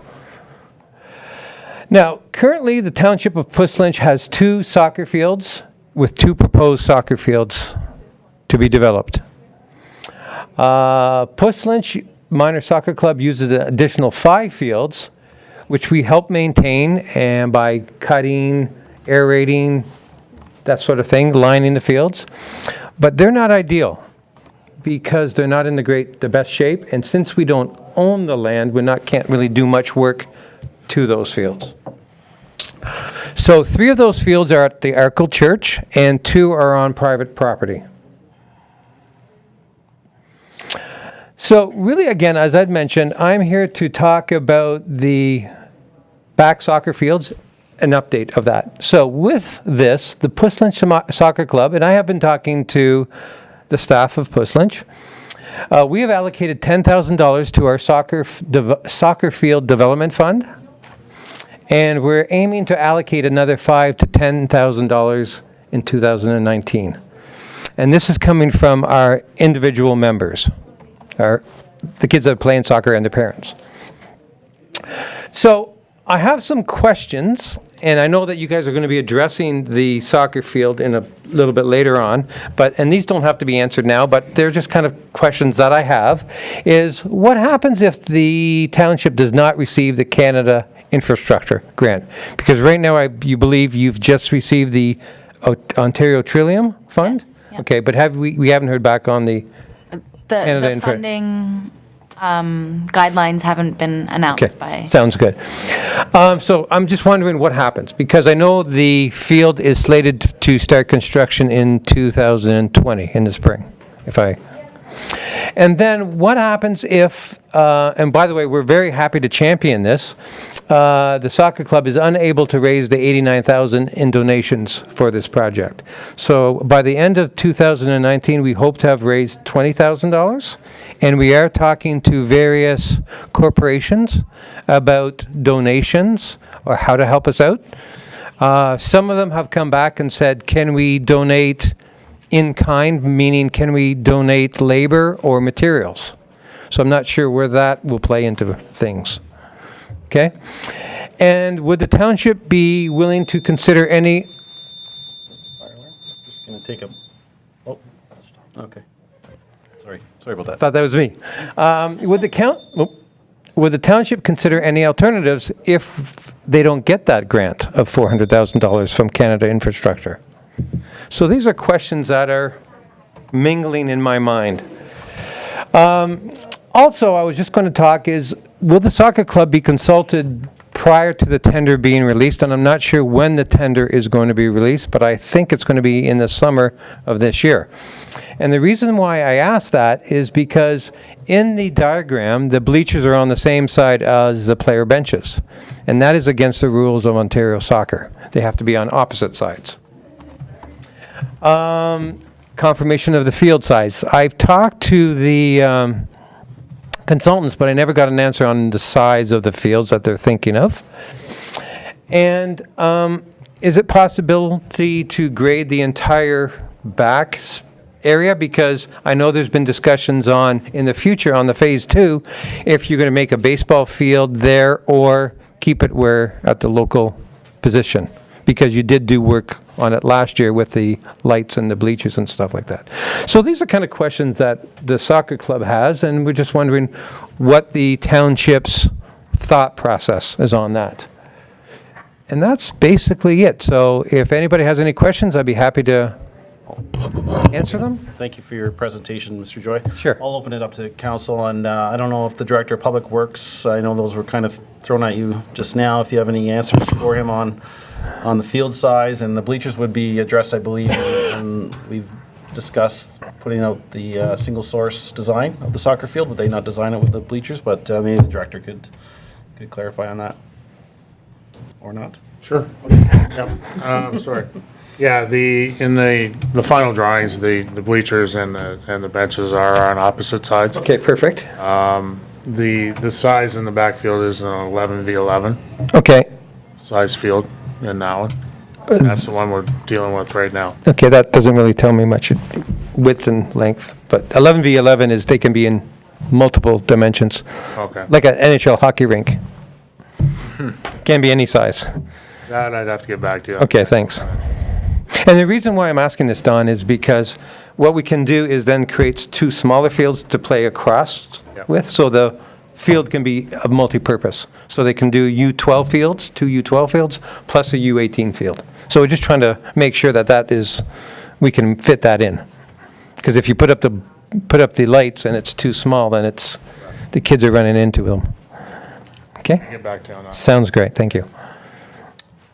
Director, what about the in-kind donations for materials? Would that be a possibility? Not for, if you're gonna put this out for total tender. That's pretty hard to put that in there, not knowing what it is. Yeah. Right. Yeah, that's what I thought. What is there any other? What was your third? Was there a third question that would be related to the Director? No, I think that was it. So now, The grading. Oh, the grading for the entire back area? My understanding is that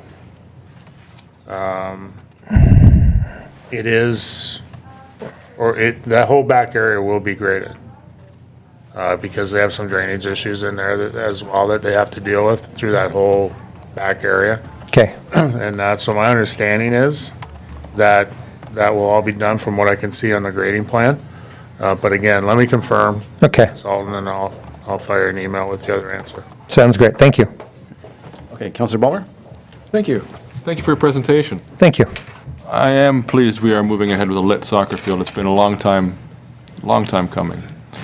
But I keep thinking back to, you were very good at helping us understand what we actually need in terms of a soccer pitch back there, and indicated that the PCC field is good. I guess the Badna field does well for you, and the one at Arkle is certainly, I guess, being functional.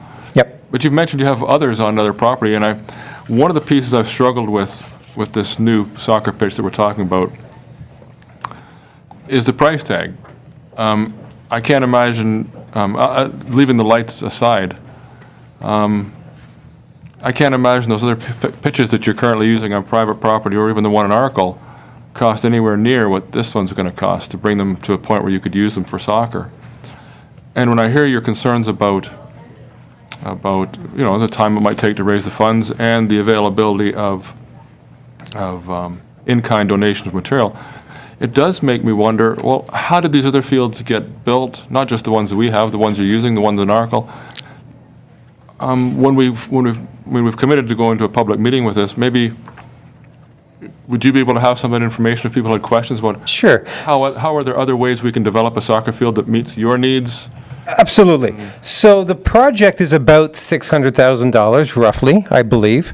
The soccer field, from my understanding, is only $150,000 of that cost. So there's a lot of other things, such as a parking lot, drainage to Maple Lane, a walking trail, a concrete walking trail, that really don't relate to the soccer field, but it is part of the whole project. As I'd mentioned, the soccer club is willing to champion to raise the additional $90,000 to complete this project.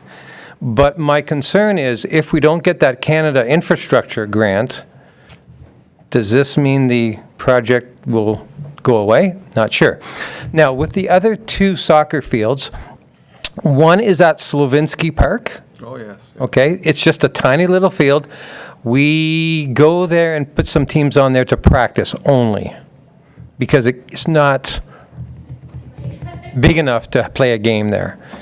The other field that we use on occasion is at a personal residence, the Syed family, and they're right beside the Whistling Lake Golf Course.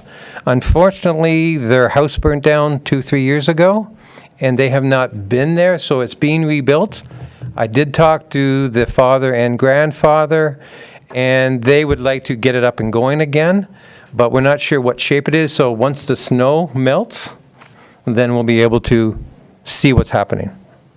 Super, and I really like the way you answered that first question, is that you're right, the soccer field isn't, all these other pieces are in support of the soccer field, the expansion of the soccer field, but they also will support other activities at the center. So thank you for that reminder. It isn't just the field that has that price tag, it's the entire project, which has other amenities and other benefits. So Correct. That's a helpful piece. Okay. I guess one of your concerns, which you had about what happens if, and to give you some comfort, Council did have a lot of those what-if discussions around the table, and one of my interests, one of my concerns that I brought to the table that I still retain is that I would be supportive of, regardless of whatever happens, once we have a commitment to whatever amount, I would like to work towards giving the soccer club whatever length of time the soccer club needs to fulfill that commitment, Okay. even if it's not fulfilled prior to construction. So in other words, it's something that, that's how I see this project. That's how I would like to see some insurance for, some comfort for your organization. So if it fails now, you're not stuck with money to have to give back to people. Or if you're not able to get, if you come up to 60,000 and you're left 20,000 short or 30,000 short, well, there's got to be some way we can still make it happen and work that over time. I don't know if that's up to staff to come up with whether that's possible or not. And what I was thinking, and what I was thinking is that if you don't get the grant, would there be a possibility to tender out just rough grading and seeding that back area so that we just put a soccer field in there without lights? Because really a soccer field is a piece of grass with lines on it. And that's what we do. So I just want to make sure that we have, until the township is successful, getting the grant to put the lights in. So we'd be willing to work with the township in any way possible. Thank you very much. I appreciate that, and I hope, we've got the public meeting on the schedule for May. Right. And I'm hoping that'll be an opportunity to bring everybody up to date on everything, and all those opportunities and options will come on the table. So thank you Sounds so good. much. Thank you. Councillor Goyda? Thank you. I'm glad you came today because some of the questions that you posed in your presentation today were questions similar to what I had and what we did discuss during our budget discussions. And I would echo that same sentiment that Councillor Balmer, that, we don't know if we have some of this funding yet, but I think that, hopefully we can find alternate ways of getting there if one thing falls through the crack, that we can, it sounds like you're willing to work within the parameters as well to try and find a way to make it happen. Yeah. And on our agenda today is I guess the plan that we're looking at for the soccer field. And one of the things I was going to ask and suggest is whether you have had a chance to review that design and that plan, because I'm sure that you would have a lot of recommendations on that plan that maybe haven't been thought of, considered before. So Yeah, I looked at it previously, but it's been a while. Yeah. And so I was just hoping to discuss, consult with whoever to say, okay, this is what the thing should be, provided we get the funds. Yeah. Right. Okay, that's all I had. Thank you. Councillor Sibilis? Yes, a couple of things. On page 516 of our agenda, there's some dimensions for a soccer field, 65 meters by 100 meters. That's the inside dimensions. And then there's a 5-meter buffer around that as well. So I don't know if that's the current number, but certainly our director can validate that. You said 65 by? 100. Okay. Okay, the other thing is, I would like staff to project the parkland identification fees we expect for this year and next year, because to me, the savior is going to be the increase in parkland dedication fees we get. I know that our budget assumes only 40,000, and I know that staff have committed to get an update from county, but I think the sooner we get those numbers and get an understanding of how much money we can have and how much money we're going to have to make up, the better we are. My approach is, if we don't do this now, it's not going to happen, because time is right now. We got one grant. We may get another grant. Parkland identification fees are there, and we should just move on. The other point I want to make for Council Bomer is the contract documents include several options that we can delete if we can't afford the price tag. So that's, I can't recall the exact number, but it's somewhere in around under $100,000. So there is ways to try to minimize the costs when we get the tender. And the last point I want to make is, I reviewed the cost estimates, and the cost estimates increase was primarily for the regrading they have to do, because they had more accurate mapping. As a result of that, the regrading is a lot more intensive than what they anticipated original budget. So just simply grading and sodding isn't going to be a cheap proposition. Grading alone is $100,000 in the estimate. Okay. It's pretty flat back there, by the way, but That's not what the data says. Flat enough. yeah. That's what the data says. That's it. That's all I have. Thank you. Councillor Rowe? Thank you. Well, thank you for coming today and enlightening us. Thank you. It's always tough to put a project like this together when you depend on grants, and in order to get grants, we have to have it engineered, and we have to have all our ducks in a row to qualify for grants. But I think we will have to have a pretty open mind to this if we don't get the funding to cut it back. But I think you have a council here that is pretty committed to getting you a soccer field as soon as possible. It's been a long time coming. Right. I would think, depending on the funding and our parkland funds, whether we get lights or whether we get the infrastructure for lights at a later date. There's a lot of options maybe we can look at. At least that would be the way I'd like to approach it. But hopefully we'll have a soccer field by the end of 2020. Sounds wonderful. Thank you for your presentation, Mr. Joy. I'm in support of a soccer field back there. Yes. That may not always seem the case, but I do want to see a soccer field back there. If the funding doesn't come through, I believe we can make it happen at a different scope. My concern is that we don't spend all of our parkland dedication fees strictly on soccer. We have other recreational communities in this township that need some funding. At our asset management plan, it was obvious there was people in the audience, they're concerned about a ball diamond down in Morriston. These things can't be neglected as well. So I want to work with every community. Yep. And I can echo Councillor Rowe's statements that hopefully we'll see a new soccer field in 2020 for you. Sounds good. And so thank you again for your presentation. And Thank you very much, Mr. Mayor, and thank you very, very much for everybody. moved by Councillor Ballmer, seconded by Councillor Roth. The council receives a presentation by Bruce Joy, Plissonshire Soccer, with respect to Recreation 2019-001 Plissonshire Community Centre Park back soccer fields update. All in favor? Carried. All right. What are we on to? Yeah, back to the beginning of public meetings. I don't see any. Communications. Let me just pull up my computer. All right. First one is the Ministry of Environment, Conservation and Parks for, is that the jet fuel spill? Yes, the jet fuel. Any questions or comments on the correspondence from the ministry? No? Okay, next is Stantec Highway. Any questions or comments on that?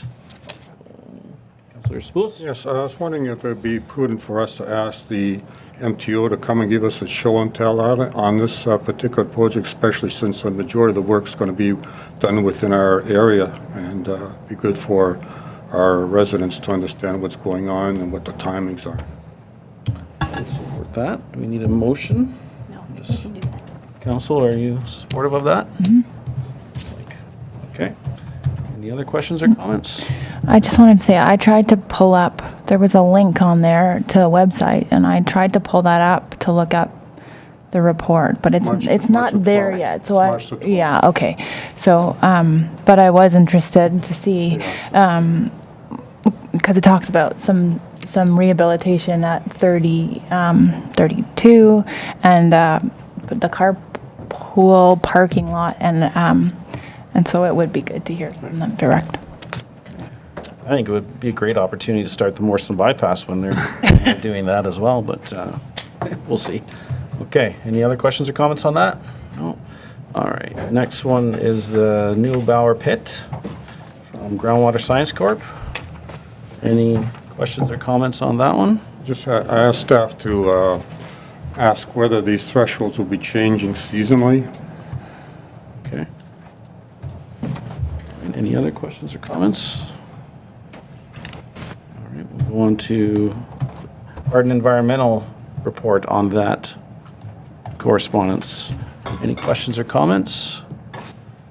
Do we need to support these, or they just automatically, they just go on to the M&R? They have been sent. Okay. So I have some comments. They're making reference to the water flow from the north to the south.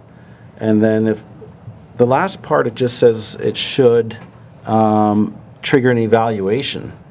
That language worries me slightly, because what's an evaluation, and does it bind them at all? Maybe, I don't know if Madame CEO could, do you have any input on that, or Councillor Ballmer, with your history with the gravel pits? Are you comfortable with that terminology in there? You are? Well, the gradients we're talking here are not significant, and it's fairly far away from the, my understanding, remembering this pit was approved back in probably 2011, 2012, but it was several years under review, and it's right on the edge of the watershed boundary, so it is fairly complex, but it's quite a ways away from the creek, so. Okay. If you're I think comfortable. I talked to Mr. Denhoed because I was kind of confused by how he was talking about the water going one way and then another way. Curves.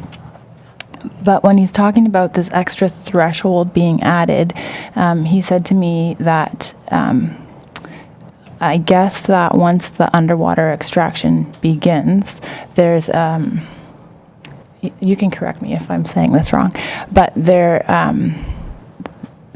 is an expectation that the groundwater at the one area would increase and therefore potentially change the flow of water, that it will now exit the Mill Creek subwatershed and potentially be entering into the Fletcher Creek subwatershed.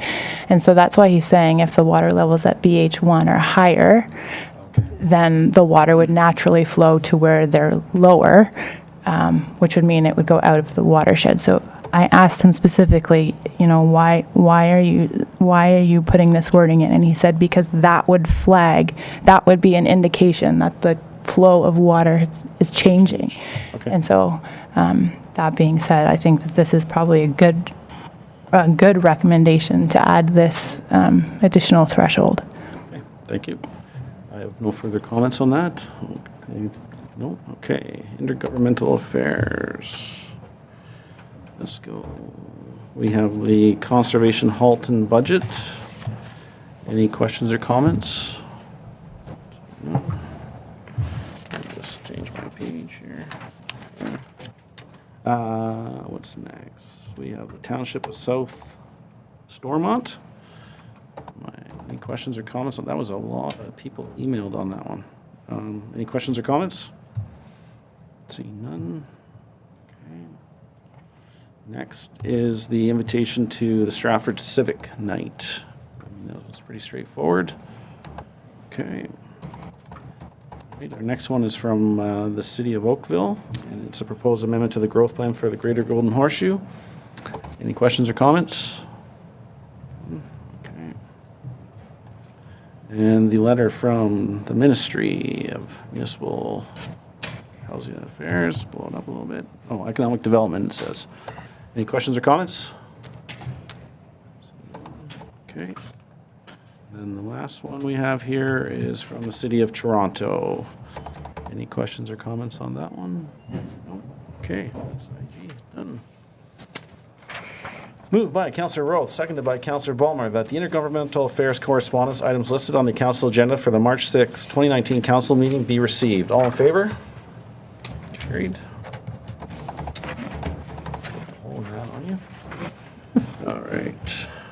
So we're on to reports here. Let me just get on my agenda in the right spot.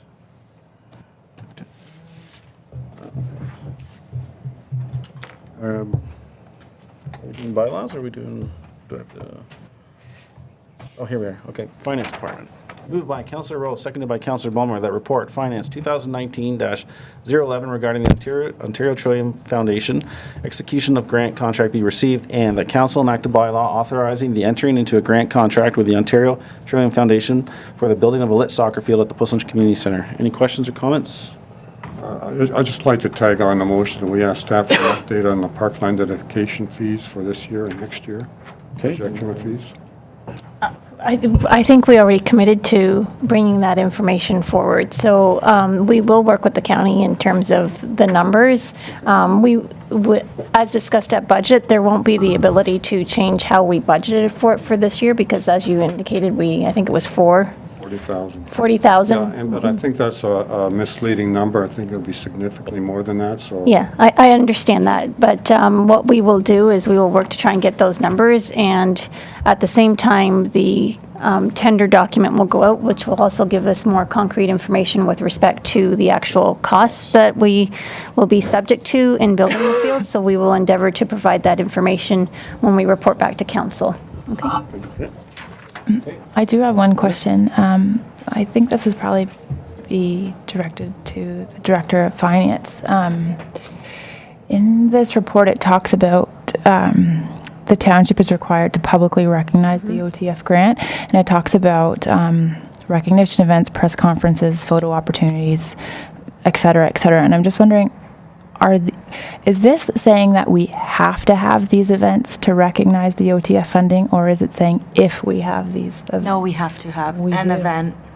Okay, that's interesting. Yes. Okay. And so those are the different options, and we have to invite the MPP and a member from the OTF to be in attendance as well. Okay. And we have I to didn't know. properly advertise for the event and everything. Okay, thank you. Any other questions or comments? Okay, I don't think I need to reread that, so all in favor? Carried. All right. Thank you.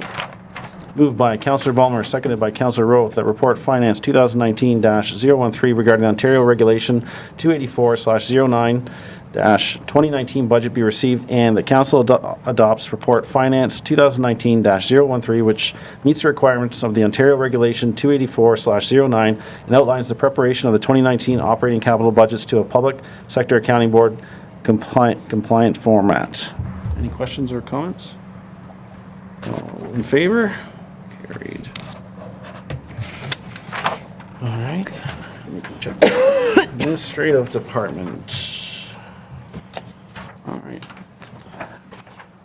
Moved by Councillor Rowe, seconded by Councillor Ballmer, that staff report ADM 2019-007 regarding the council staff relations policy be received for information, and that council adopts the council staff relation policy attached to this report. Any questions or comments? All in favor? Carried. Moved by Councillor Ballmer, seconded by Councillor Roth, that staff report ADM 2018-009 regarding the pregnancy and parental leave of members of council policy be received for information, and that the policy attached as Appendix A to this report be approved. Any questions or comments?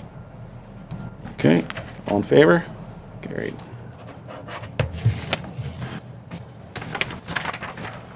Moved by Councillor Goyda, seconded by Councillor Sapoulis, that staff report ADM 2019-010 regarding the tree canopy and natural vegetation protection enhancement policy be received, and that council adopt the tree canopy and natural vegetation protection and enhancement policy attached as Schedule A to report ADM 2019-010. Any questions or comments? All in favor? Carried. Okay. Where are we? We're on the next one. Okay. All right, so I'm going to invite Kyle down, and he's going to speak. We're going to go to D to start with, so ADM 2019-11, Source Protection Annual Reports. Welcome back.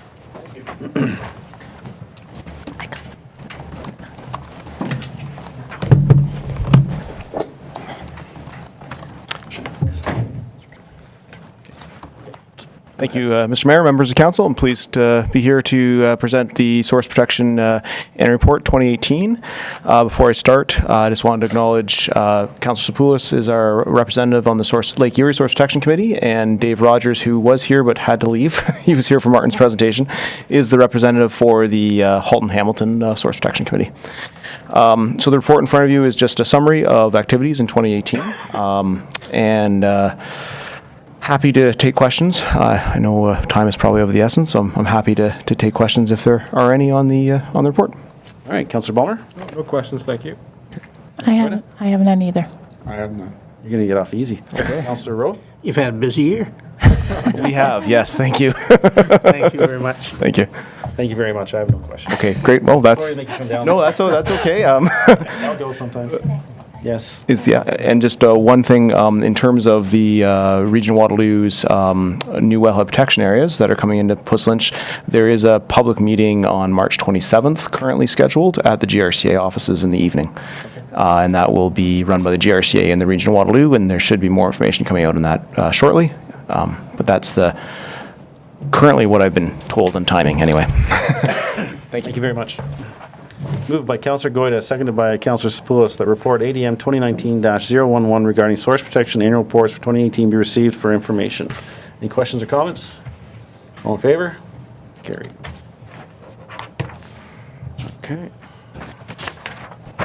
Moved by Councillor Sapoulis, seconded by Councillor Goyda, that report building 2019-002 with respect to the building department monthly update January 19 be received for information. Any questions or comments? All in favor? Carried. Thank you. Moved by Councillor Goyda, seconded by Councillor Spoulos. The council receives the traffic impact study for the 855 and 927 Victoria Road South rezoning. Any questions or comments? Councillor Just a Spoulos? comment, thank county staff and township staff for undertaking the study. It certainly eases my conscience that there really isn't an issue there, even with the large development that's going to be proposed. Any other questions or comments? Okay. All in favor? Carried. Should wait to say that. Okay. Moved by Councillor Sapoulis, seconded by Councillor Goyda, that report PD 2019-001 regarding the acceptance of a conveyance of a road widening designated as Part 2 on Reference Plan 61R-21503, the subject lands, from the owners of the property municipally known as 77 Gilmore Road, transferor, and to dedicate it as a public highway to be known as and to form part of Gilmore Road be received, and that council pass a bylaw to authorize the dedication of the subject lands as part of the township's public highway system. Any questions or comments? All in favor? Carried. Just got more road. Yeah, more road. Buy another snowplow. More gravel road. Is it gravel? More or is it gravel paved? road. Moved by Councillor Goyda, seconded by Councillor Spoulos, that report PD 2019-002 be received regarding the lifting and assumption of a 0.3 meter reserve being Block 22 on Registered Plan 61M-16 as part of the Township of Portland's public highway system on Boreham Drive, and the council passed a bylaw to authorize the lifting and assumption of the 1 foot reserve. Any questions or comments? All in favor? Carried.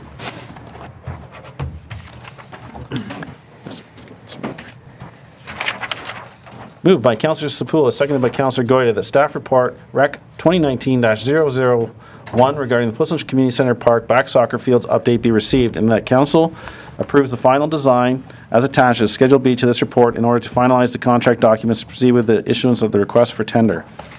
Any questions or comments? Councillor Bulmer.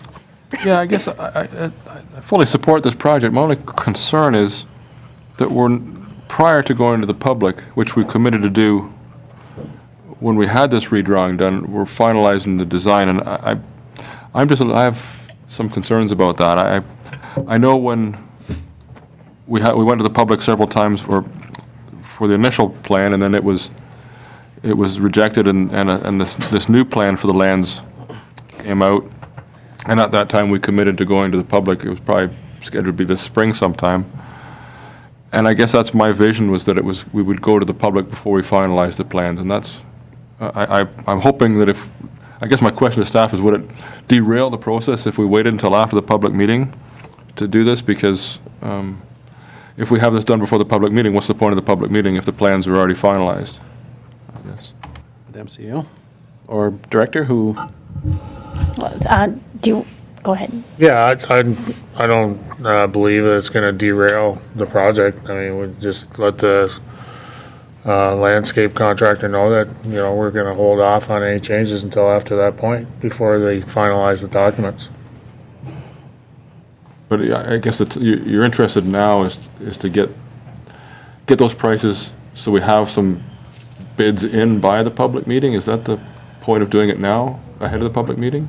No, the point of this was to bring this forward to council to get your what you like about it, what you don't like about it, what do you want to keep in, what do you want to take out, how do you want to reduce costs, and that's to make it more of a final document, right? Because, I mean, and it can be done now, it could be done after the public meeting as well. We're just prolonging the final design and costs. But we wanted to get this in front of you to give you the opportunity to have a look at it and to say, do we really need this? Or is this something that we can just take out of the cost now? Right, okay, so if I think back to the workshop that we had, I'm sorry, Mr. Chair. No problem. Just to clarify, I guess that was my surprise. I thought we'd taken out a fair bit at that workshop, such as bleachers and those things and the fixed benches, and we decided that wasn't going to be part of it at that workshop, but I guess I misunderstood, because they're back in here again, I guess as an option, though. They are. I mean, everything that's on this plan is an option. Yeah. Right? It's up to council's decision on what they want to build. Yeah.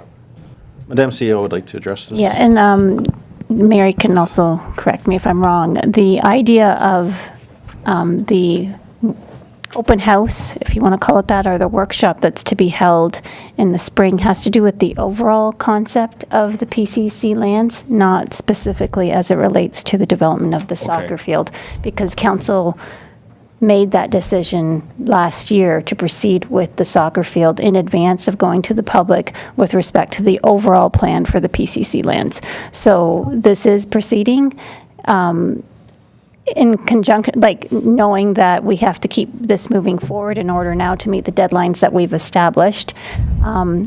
Yes, you could delay finalizing the details of the soccer field. However, that is not the subject of the open house that's being held in May. It's for the overall PCC land development to get comments on that. Thank you for that clarification, Madam City. I do recall now that I think in every iteration, this soccer pitch was essentially in the same location. Yeah. So that's why we moved ahead. So that makes perfect sense. So when it just helps in explaining it to the public. This is this portion we've committed to. It's the entirety that's up for discussion at the public meeting then. So if you're looking for feedback as to what to remove, I certainly, I'm comfortable proceeding with the bare bones, the field and the lights and everything else is, I think we need the parking and all that stuff. That's not up for question, is it, Mr.? Or the parking's not up for debate. That's necessary. Is that correct? I think we've maintained all along that it should be. If I may, just ask a question of clarification perhaps to Mr. Creed. Is it possible just to have the actual tender document indicate that it can be awarded in part in any, so that means then depending on how the costs come back, you can deal with the removal of items at that time. So right now you would be proceeding with everything, like getting pricing on everything, and then if, depending on what comes back and what the financial circumstances are, and if there are grant opportunities or if there aren't, then council could make a decision to remove any particular items. I'm just asking if that might be something that could work. That I'm not sure of. The only experience I've had with doing issues with this is it would be put in provisional items in a contract. I thought we had agreed on which items are going to be optional in the contract. Yes, so I have communicated that to Landscape Planning Limited as they've developed the contract, which items we would like separate pricing on, and also the contract documents will include that the project is contingent on obtaining funding from third-party sources, so that's been communicated to Landscape Planning from the get-go. Another question, Seal. When do you anticipate going out to tender to assist Councilor Bulmer's concerns? Well, we were actually anticipating going out in the spring. We weren't necessarily holding back going out to tender until after the public workshop on the PCC lands as a whole. We are trying to be mindful of the fact that we will be hitting our next budget cycle in September and October. And I think it will be prudent for us to know what the costs are and also bring back that information, as Councillor Sapoulis raised earlier, with respect to what are the anticipated revenue that we may have from a cash in lieu parkland perspective, and know how we are positioned when we get into that budget cycle, because that will be the council's opportunity to make any adjustments at that time. Because if we go past that time, then we could possibly be looking at delaying approval of the township's budget to later in 2020. Councilor Guida? I have some questions about the design as it is proposed here. I don't know if perhaps the Director of Public Works could answer why the soccer field is placed the way it is.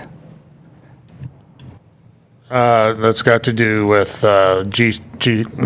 Grand River conservation. There is a wetlands back in there. Okay. We're only allowed to be so close, and also the forestry drip line also plays a play in that. Okay. The reason I ask that is because it seems to kind of take up all the space, all the usable space back there.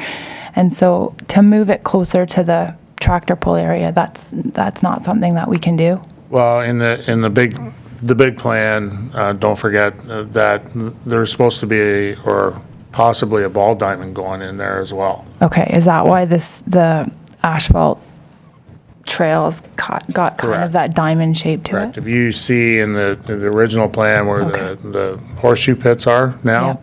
that would be where the ball diamond would start in that area and head towards the soccer field. Okay.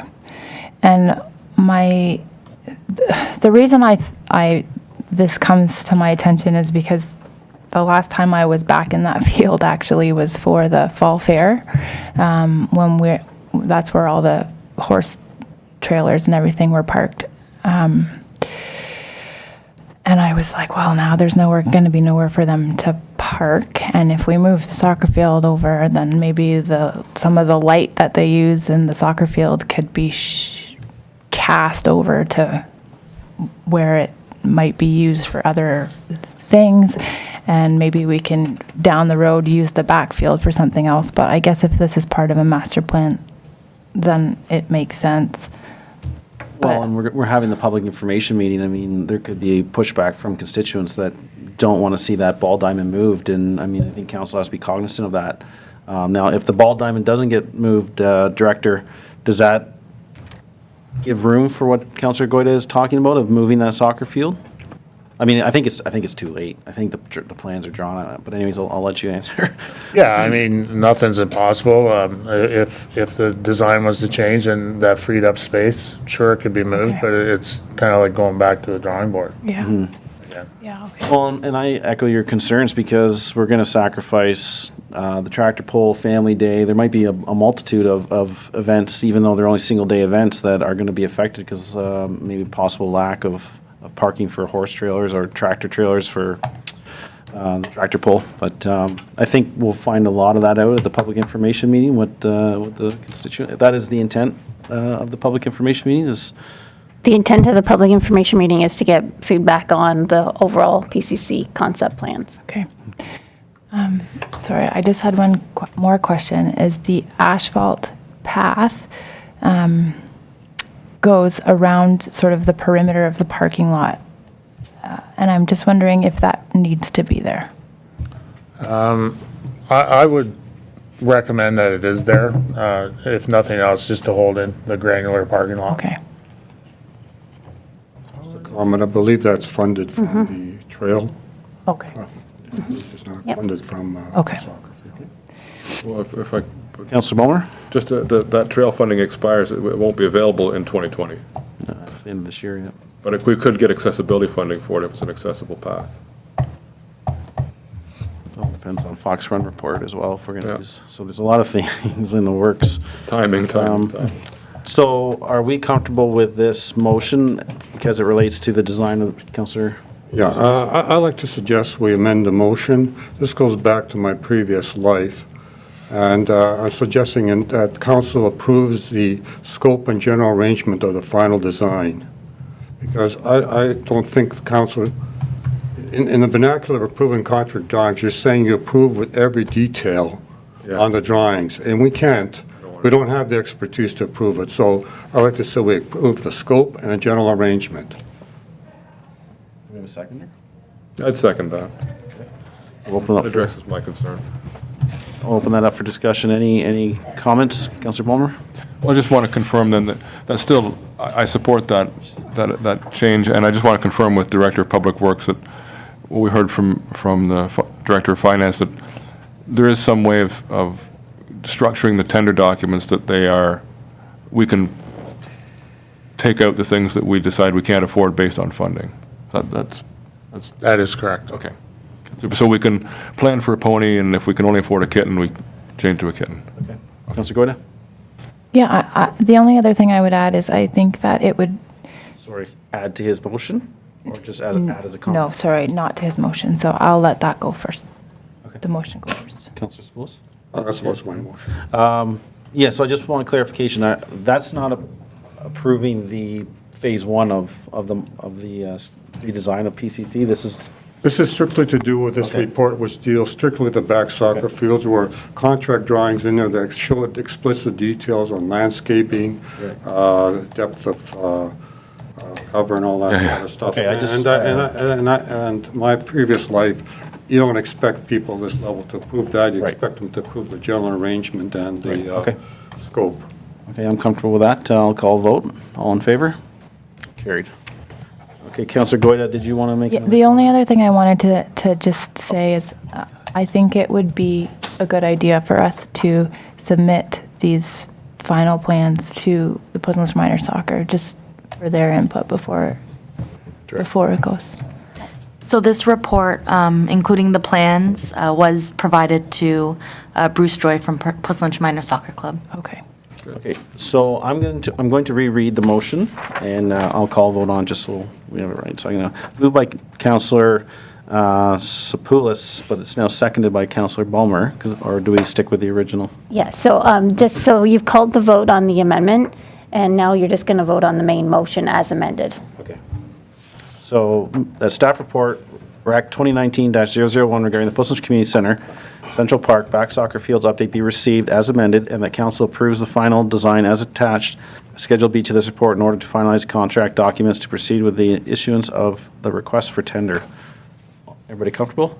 Well, if, It's, yes, if I can just clarify that the second paragraph that the mayor did read is just now reading with respect to the scope and general arrangement good. based on your vote just before this one. so you look. Okay? Yep. Okay? Everybody comfortable? Okay. All in favor? Carried. Already signed it. Oh, you won't be here to enjoy it. No. Oh, mayor's updates. I have some notes here. Just give me 1 second. I attended the Ogre Conference, and it was very informative. Felt that maybe if we had some other individuals down there, there was so much information that was great information. Maybe next year I could convince a couple other councillors to go. I found Ogre to be more boots on the ground and applicable to us, where the Roma was all legislative, but it was very informative. They did pass a motion, though, in their general meeting to ask to try to reconnect with Roma and make it one conference. Some of the smaller municipalities are finding it expensive to attend both, so we'll keep you updated on that. In the sessions I attended, the common conversation was broadband for everyone. Everybody's pushing broadband for everyone, and it's imperative. They made mention that municipalities that reinvented themselves endorse the broadband throughout their communities. So hopefully we could see some movement on the SWIFT and some other broadband initiatives in the county to help everyone out.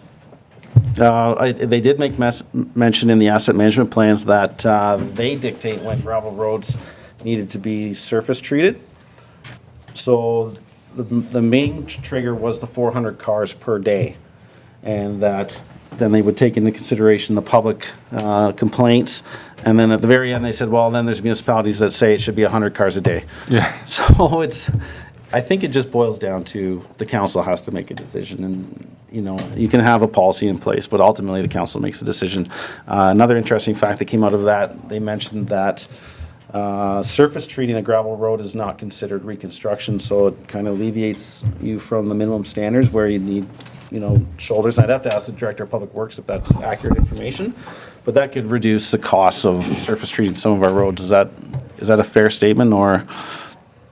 Yeah, it is a fair statement. I have trouble with not considering it reconstruction because, again, if you're going to surface treat a road, you have to deal with the sub-bases as well. So to me, that is construction. So if they want to call it, it's not because you don't have to put gravel shoulders in. That's just a play on terms. Well, and I have concerns. I would hate to surface treat a gravel road that's consistently soft through the winter and then it breaks up the next year, but it's still an option. The other thing, I spoke with the MPP from Guelph, Mike Schreiner, and he's proposing a private members bill, and there's some aspects of that relate to aggregate. And I was wondering if council would be open to having, if he is willing, to come as a delegate and explain his private member bill to us. I'd like to send him an email and correspond with him and see if we can arrange a delegation. Is that, you guys comfortable with that? I just wonder if we have our own MPP. I wonder if that's going to sort of ruffle feathers if that happens. Maybe them both. Invite them both. Yeah, and I can reach out to our MPP first and see his position on it. But okay. And I could Councillor Ballmer? on that point. I think there'd be a lot of value in that, since what is being proposed largely affects us more than is riding. Correct. Right. It's most of the lands out here, I believe, that are going to be covered. So I'll correspond with both MPPs and hopefully we can get a delegation.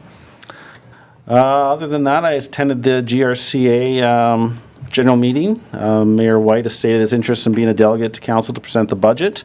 There was some minor changes for some of the passes to get into the parks. I think they've removed the single walk-in pass as they were finding people were driving, and it really just turned into an access pass that it didn't intend to be. So they removed that, so that there is maybe some cost increase for getting the family pass, but it's the GRCA views it as a benefit to remove the single user walk-in pass.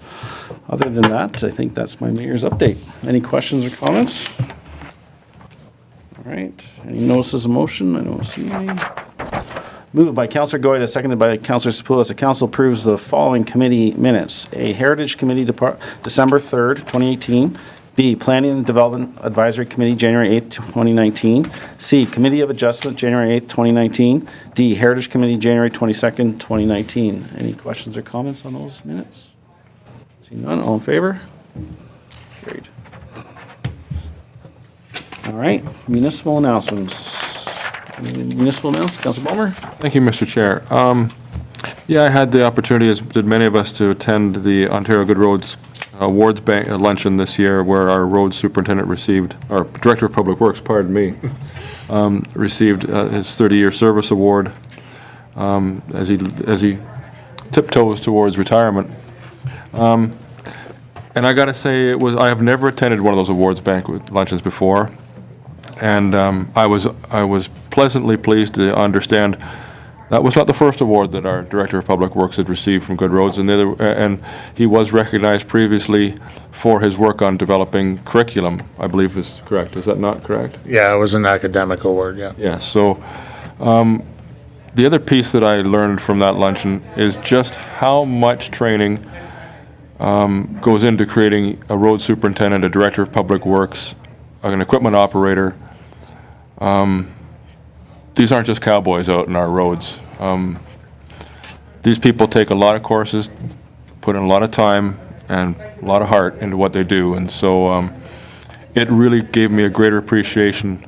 And I've always thought of driving a snowplow as like flying an F-18 4 inches off the ground, avoiding all the mailboxes and trees and hydro poles. But I got a greater appreciation of just how much work goes into their job. So congratulations and thank you for all your years of service here at the township. I know there'll be more to be said closer to the date, but it was nice to see him recognized.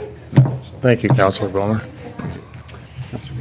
Yes, thank you. I unfortunately was not able to make that awards luncheon, but I just did want to reiterate my gratitude to the Director of Public Works and to the whole roads team. I'm sorry that came in an email from me instead of in person, but yeah, I just wanted to say congratulations once again.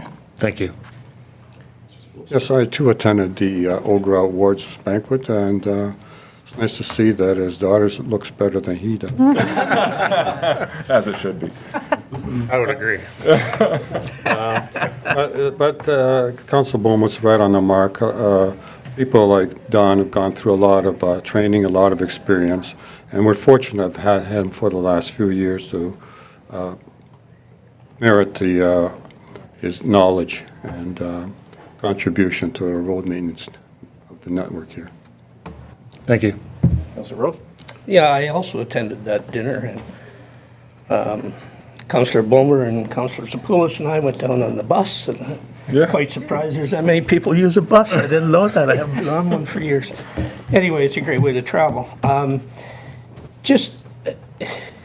There were a lot of awards. There were a lot of people there with a lot of seniority, and I had a brief conversation with Mr. Johnson at the last county council meeting, and you know, it's really quite scary, all the seniority that the municipalities are losing and all the expertise and how difficult it is to find good operators. So this is going to be a challenge in the future for all municipalities. So I tip the hat to Don for his service, and we'll have some challenges ahead of us. Okay. Thank you. I also attended the luncheon, and it was excellent to meet your family, Director. I can say that all of my experiences, even before I was on council, were positive with you. Any email I sent, and you were always very professional. And, we're going to miss you when you finally go. And, we will struggle, along with all of our directors. They're all an asset, and we're fortunate to have everyone that works here. So congratulations on your retirement. I'm sure we'll talk about it later. And the luncheon was, it was my privilege to attend, and I appreciate the invite. Thank you. Okay. All right. Any other municipal announcements? Okay. Any unfinished business? Bylaws, all the fun. Mr. Chair, Yes, sir. could we pull 14A and discuss it separately from the other bylaws that we're about to pass here? Sure. 14, okay, so I'll just read B, C, D, and E. Okay, moved by Councillor Sepulveda, seconded by Councillor Goyda, that the following bylaws be taken as read 3 times and finally passed in open council. B, being a bylaw to provide for the appointment of several municipal law enforcement officers for the corporation of the Township of Puslinch. C, being a bylaw to lift and assume the 0.3 meter reserve as part of the Township of Puslinch Public Highway System designated as Block 22, Registered Plan 61M-16, Township of Puslinch. D, being a bylaw to acquire and dedicate Part 2 on Reference Plan 61R-21503 as part of the Township of Puslinch Public Highway System, to be known as and to form part of Gilmore Road. E, being a bylaw to authorize the entering into a grant contract with the Ontario Trillium Foundation for the building of a slit soccer field at Puslinch Community Centre Park. Madam CEO would like to make some... Yes, I just have to clarify or note an addition to the bylaw with respect to the appointment to the municipal law enforcement officers. So for council's information, the appointment of those individuals are for the purposes of enforcing the township's dog licensing control bylaw. The Cambridge and District Humane Society will be providing the services to the township in the future. So we are appointing those particular employees to provide that service to us.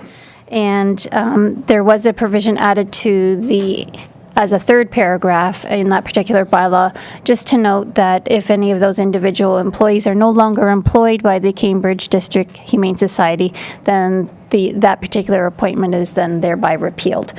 And I'm sure council is wondering, with respect to the contract award as it relates to the Cambridge District Humane Society, I'm pleased to report that it will be within our budget, so.